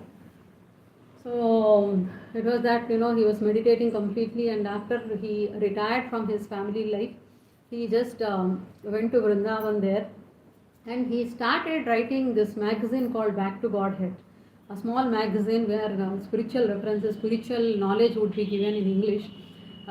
He single-handedly started writing for this book. He started proofreading, he started doing editing, he started publishing that and then distributing them all single-handedly. No one was there. He was alone doing that.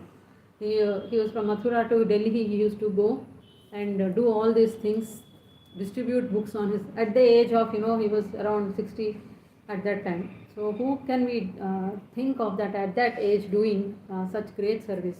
So single-handedly he was a small fortnight magazine. 15 days once we will get a magazine. Right, a small magazine he started writing. And then so at the age of 54, as mentioning, he left his family life and decided to stay himself in the Vrindavan. So this particular room, what you are saying in Vrindavan, Radha Damodar temple.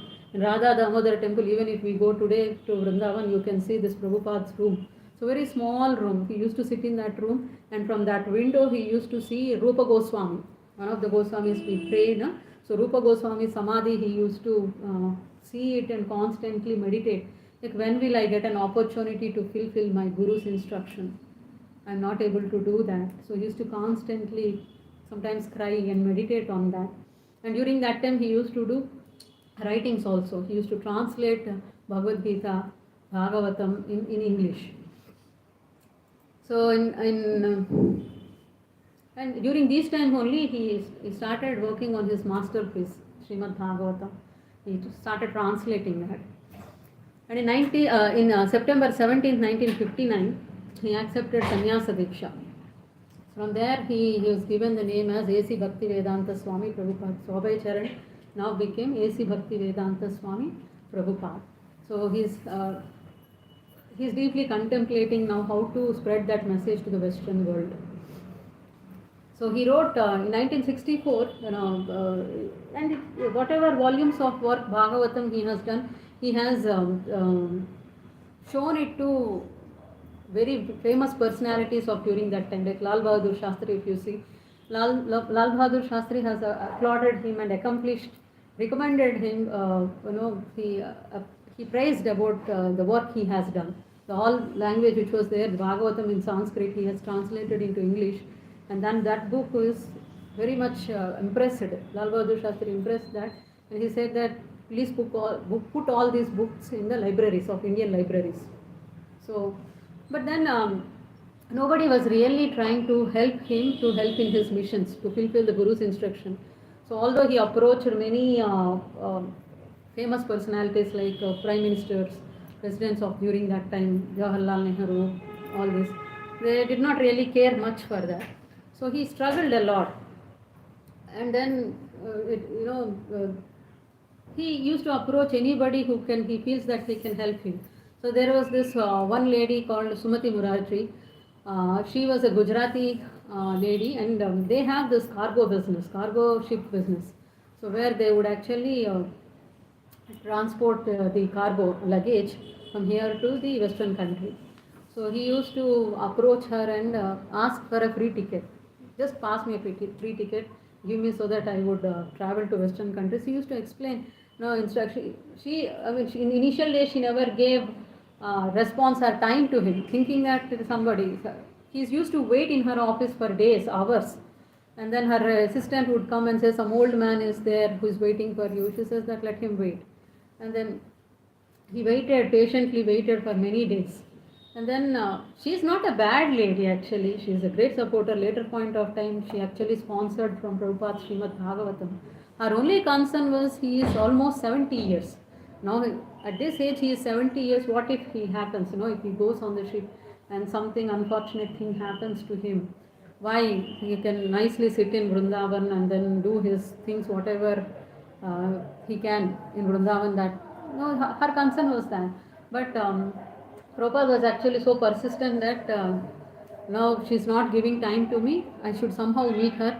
So she used to take the stairs up and down for going home. So wherever the place where she goes to home, he used to sit there, and finally he did not leave her. So finally, seeing his persistent nature, she somehow gave a free ticket to go on to the Western countries on this cargo ship. This is called Jaladuta. So in August 13, 1965, at the age of 69, Prabhupada boarded on this merchant ship. So this cargo ship. At that time, he was having only 40 rupees in his purse, in his pocket. No money, nothing. And only he had was Srimad Bhagavatam, the translation of books which he had done. He had that box of that Srimad Bhagavatam, and only 40 rupees. Imagine a man of 7, almost 69, 70 years person. He doesn't have to take so much trouble, just because he wants to fulfill the instructions of his Guru, and his compassionate, complete faith in his Guru and Krishna made him to do that. So, besides that, during that voyage, during the travel time, Prabhupada suffered. It's not easy. Seasickness have come. Like how we have jet lag, even when we travel on the ocean, we have the seasickness, some kind of uneasiness, irritation, vomiting sensation, nausea. He suffered very terribly. And at that age, imagine 70 years. And in that voyage itself, he suffered 2 heart attacks. And he was literally praying to Krishna. So he wrote a song in which he was saying to Krishna that I don't know what is your intention. You just made me dance like, you brought me here, bringing me here, and I am surrendered to you like a doll. You make me dance whatever you want. And that time when he has two heart strokes, the second time when he had a heart stroke and when he was sleeping, he dreamt that Krishna has come to him and then Krishna had put hand on his forehead, on his head, and then smeared his body, and then said that don't worry, I'll take care. So from then afterwards, he never he was feeling little comfortable. He did not had that heart attack again. If he had, it is said that if he had another heart attack, he would have not there anymore. So after that dream, he was very happy. Happy in the sense he was comfortable and not seasickness was also not there. He was comfortably there.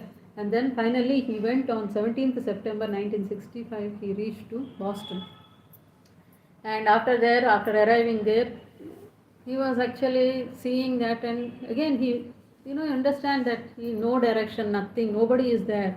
Even if we go to some place where we don't know the people around there, their culture we don't know, not even money, we don't know any contacts there. How? But at that age also, 70, he was just saying, Prabhupada writes in his biography that I just landed there, I don't know whether to go right or left. I'm just completely blank, but I'm completely surrendered to Krishna and to the instructions of my Guru.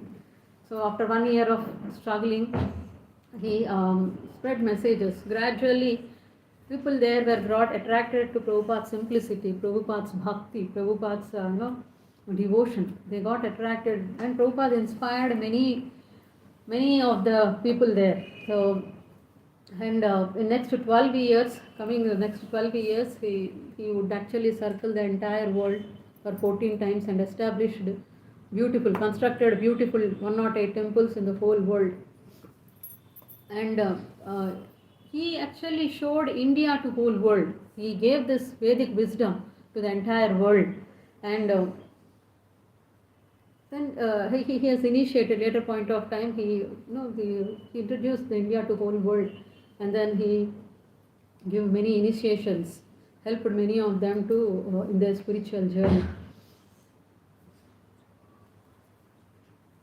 And Prabhupada, morning times he used to preach, used to give classes, lectures on Bhagavatam, Bhagavad Gita, and in the night time he used to do his translation works. Bhagavatam, he translated only 3 cantos. We have 12 cantos of Bhagavatam, right? So from India when he is leaving, he finished 3 cantos. After going there, he started continuing to write those.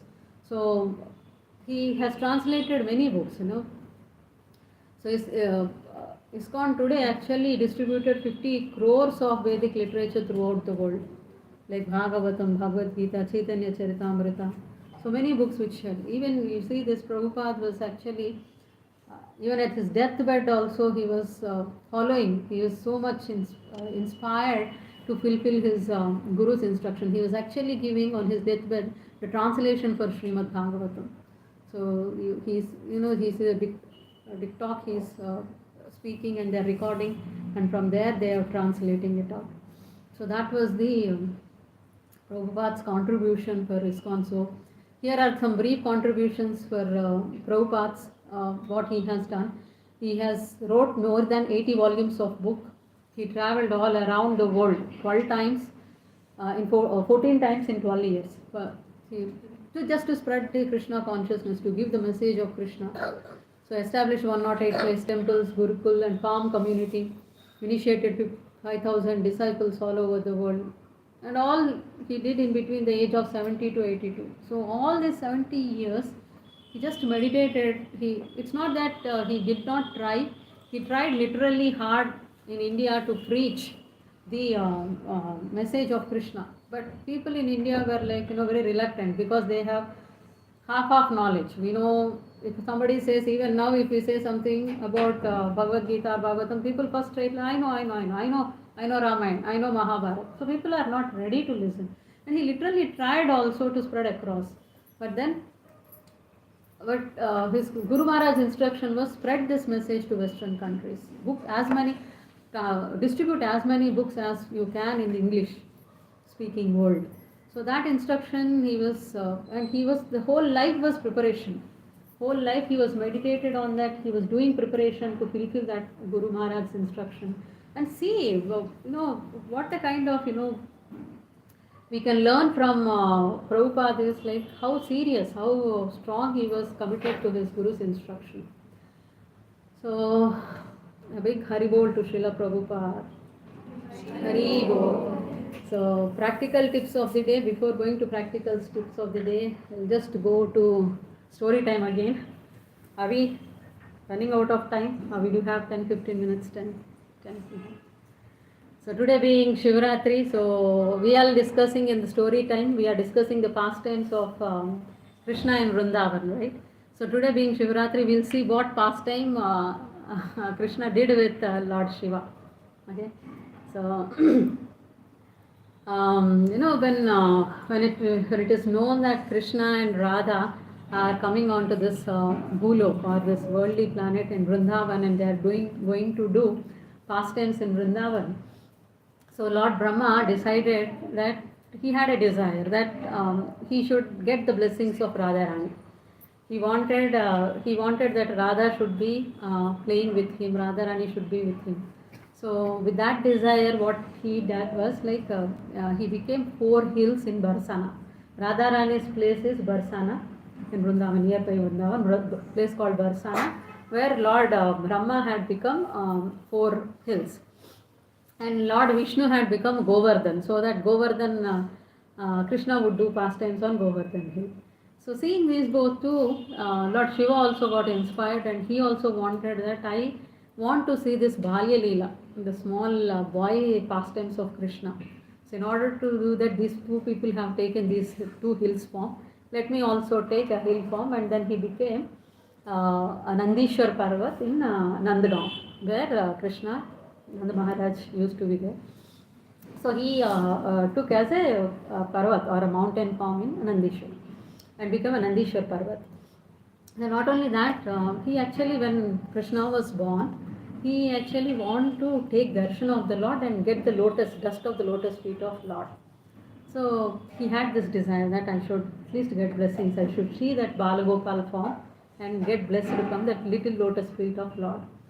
So he saw his appearance, he's like, we all know that how he would be. He would be smearing the ashes of a dead body, skull, his garland is skulls, he is having a snake, his avatar is completely fearful. So then he disguised himself as a sadhu. He removed that avatar what he had, and he disguised himself as a sadhu. But in that sadhu also, with that sadhu Vesha or disguise, he went to Vrindavan and knocked the door of Yashoda Mata house. So Yashoda Mata came and she saw the sadhu, and then she asked, "Oh sadhu, you are mendicant, right? So what do you want? What alms I can give? You want something, food or something?" Then Lord Shiva in the sadhu form, he said that I don't want any as such. I just came here to see the Bal Gopal, the Laddu Gopal, or this my tiny Krishna. I just want to get his lotus feet blessings.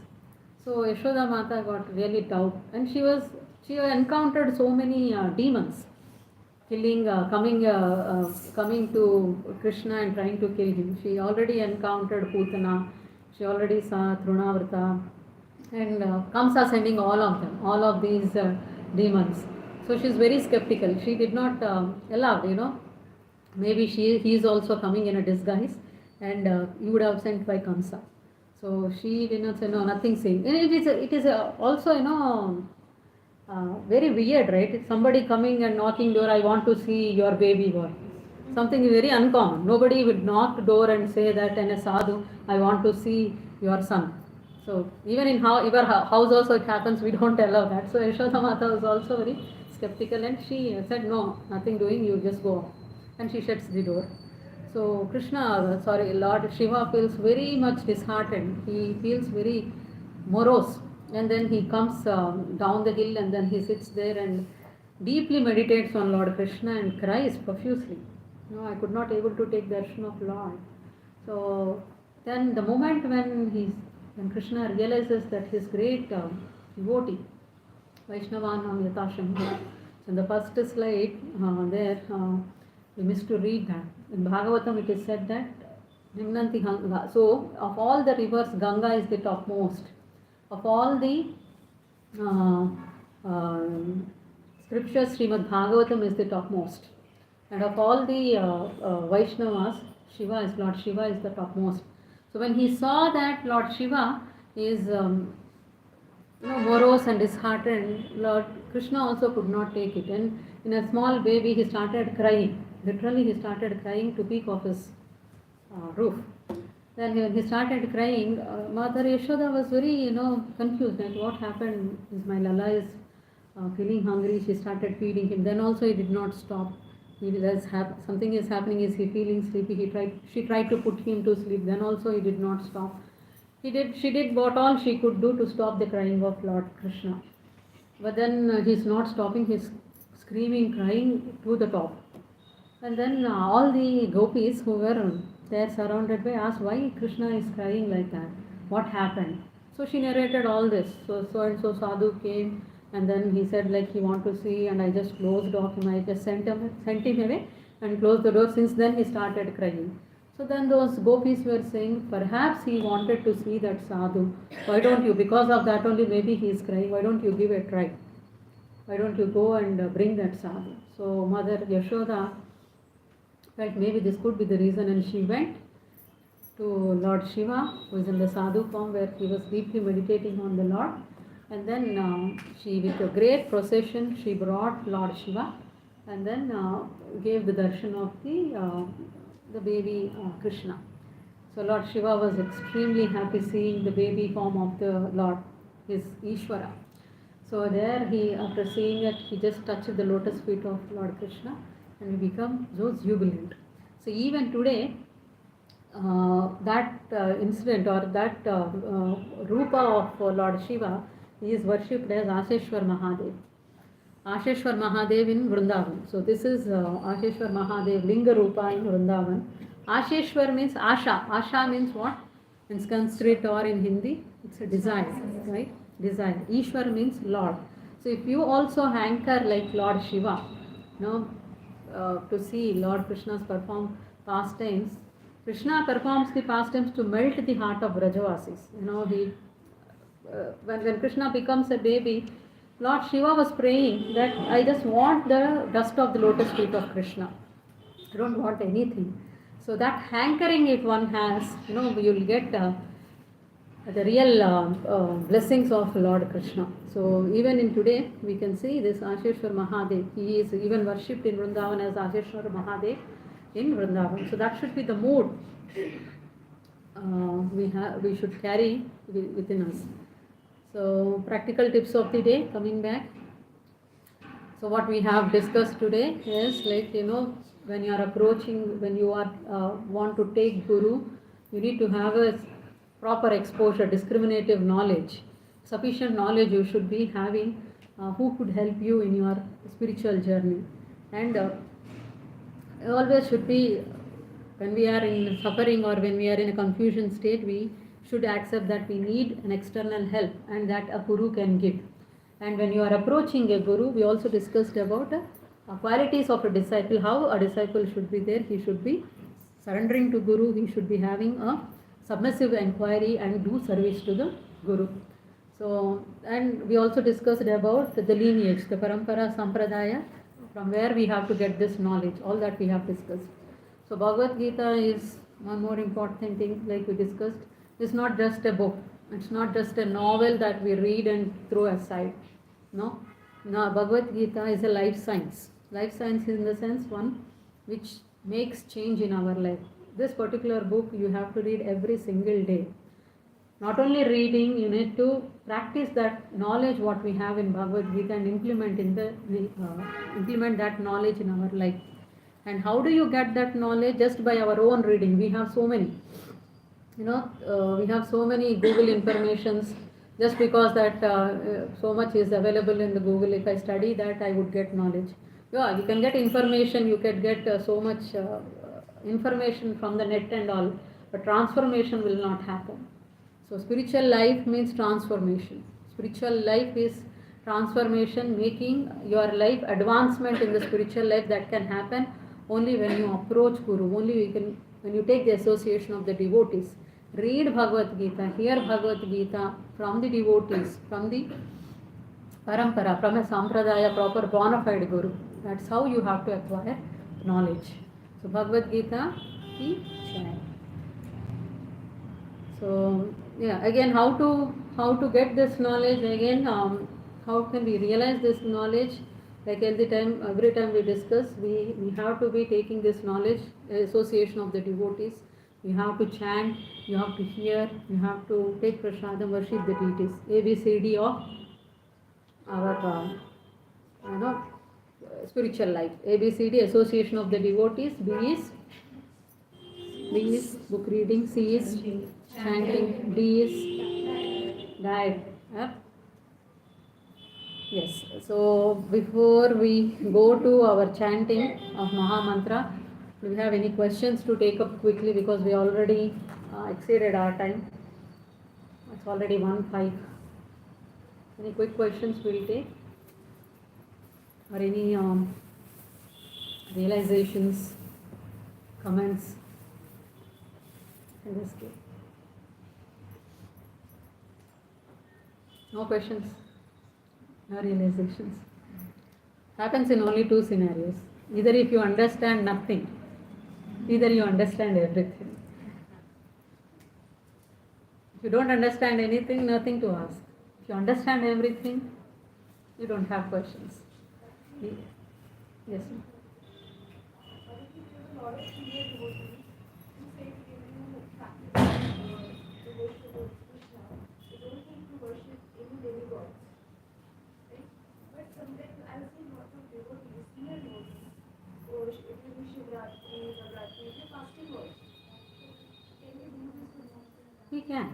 We can. See, Lord Shiva, that's what we were discussing in our very first slide. Let me go back to the very first slide. So here, Nimnaganam yata Ganga, Devanam Achyuto yata, Vaishnavanam yata Shambhu, Puranam Yedam tata. So Srimad Bhagavatam, they are saying, just as a Ganga is greater than all rivers, Lord Vishnu is the supreme deity, supreme among the deities. Lord Shiva, Shambhu, is the great Vaishnava. So Bhagavatam is the greatest Purana. So it is said in Srimad Bhagavatam. So there it has been clearly said that Lord Shiva is the Vaishnava. So when you are approaching any demigods or Devi Devatas, you should have a mood, you should see them with an attitude that they are also the servants of Krishna. And they are much more qualified than us. Definitely they are in that position, means they are much more qualified, and Krishna has allocated them to that place.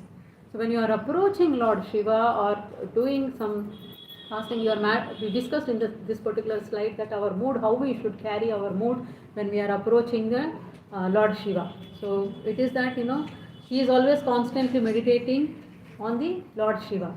So we should, when we are doing all these senior Vaishnavas, when they approach or when they are doing some fasting on the Shivaratri also, so their mood would be like, please give me Prema Bhakti. The Lord whom you are meditating, he is very dear to you. Just grant me also that boon, that please give me some Prema Bhakti to the Lord. Not that you go and approach, give me this material thing, that material, I want this car, that is condemned.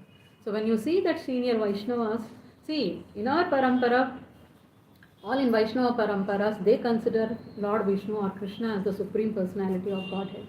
That doesn't mean they disrespect the demigods or others. So when they approach the demigods, they approach with this mood of that, please give me Prema Bhakti. Never and ever, not even forbidden them. You should not even disrespect an ant. Then what to say about the Devi Devatas? So Vaishnavas are just like a chaste wife.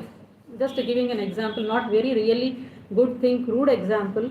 How would be a chaste wife if she wants to fulfill her desires? She would patiently wait for husband. She will not go around for the other man to fulfill her desires, right? So similarly, Vaishnavas are like that chaste wife. If they have any desire, mokshagami, we have Bhagavatam saying, even if you are, having no desire, akameva, mokshakameva, sarvakameva. Even if you have no desires, even if you have all material desires, even if you have moksha, even if you desire for liberation, you just ask Krishna. So that's how Vaishnavas would be actually seeing Lord Vishnu, and remaining all they would respect. They would give a due respect to all the demigods, and their mood of approaching the demigods or Lord Shiva would be that, please give us Prema Bhakti. not for any material desires. Anything what they have, if they have something, they would actually ask for Krishna. That's, I hope understand, give answer to your question. Okay, Mataji. Any more questions or comments or reflections? If not, then we would go ahead and do one round of chanting. Like in the previous class we discussed, chanting we should be Kali Yuga Dharma. The present age Kali Yuga Dharma is chanting of Mahamantra. So during the time of when Kali enters into this, Parikshit Maharaj actually want to kill the Kali. So Kali personified as a human, and then when Parikshit Maharaj sees that Kali is very bad, we should not allow him in this age. So Kali actually says that okay, I may have all vices, but I have one very good quality, that Nama Japa. If anybody takes Nama Japa chanting very seriously, they would get benefit of the people who have done in the other yugas. So we discussed in previous slides also that Treta Yuga, Satya Yuga, how we have to meditate on thousands of years on the Lord, and in Treta Yuga, how you have to do yajnas, and in Dwapar Yuga, deity worship, and in Kali Yuga, it's only Nama Japa. Just by chanting the name of the Lord, you get so very quickly to the advance in the spiritual life. So let's take this opportunity. Please do chant every single day, at least one round. Take your own beads. We have beads available in our gift shop, and if you ask Varsha Mataji also, she can provide. Take your own beads, purchase your own beads, and do start chanting. We take one Bhagavad Gita every single day. Many of us keep Bhagavad Gita in the puja room, and as a decorative piece, none of us would have been open Bhagavad Gita and read. The real meaning of Bhagavad Gita is open the book and read Bhagavad Gita. Approach the senior Vaishnavas, or read and listen from the Vaishnava devotees. So then you will be able to understand this transcendental knowledge. Keep a copy of Bhagavad Gita and the chanting beads with you. It's available in our gift shop. And now let's try to chant. Anybody going to say how to teach, how to chant? Because this is 5th session. All of them we knowing it, but for benefit of you new devotees, will show how to chant. Any volunteer can come forward. You can lead and you can start chanting. Who's coming every day? Anyone can come. Every Saturday you are coming. Of course, anybody, if you like, you can come forward and you can show us this chanting. This is also like a service, little service. Last time Mataji did. She did last time.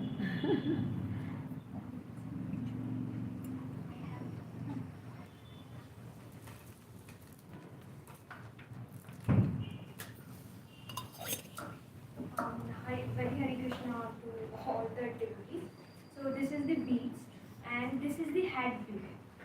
You all have, and this is the hat bead. We consider it as a Krishna bead.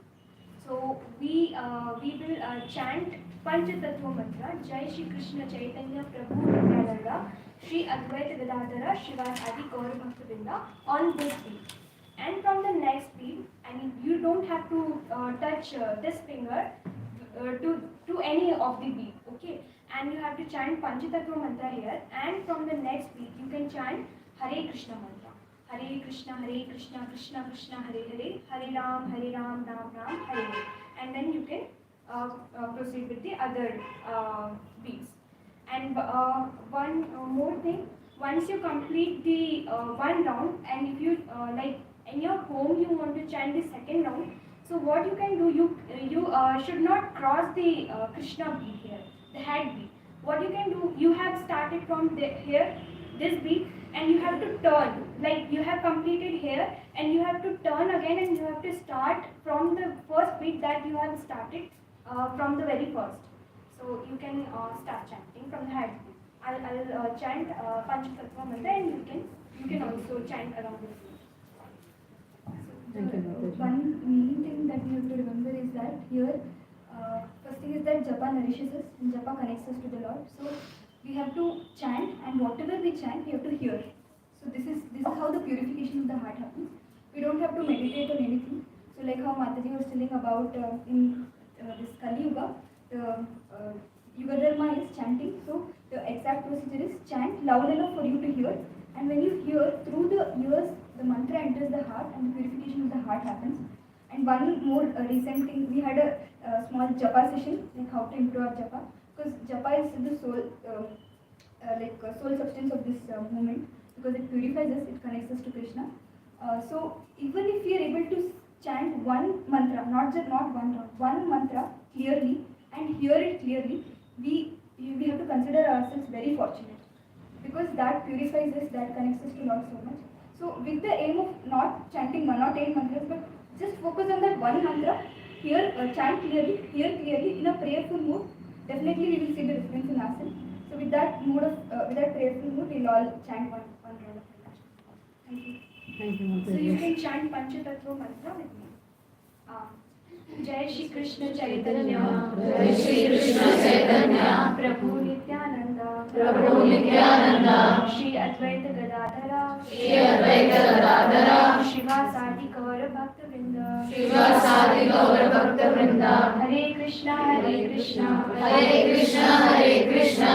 Krishna Hare Hare, Hare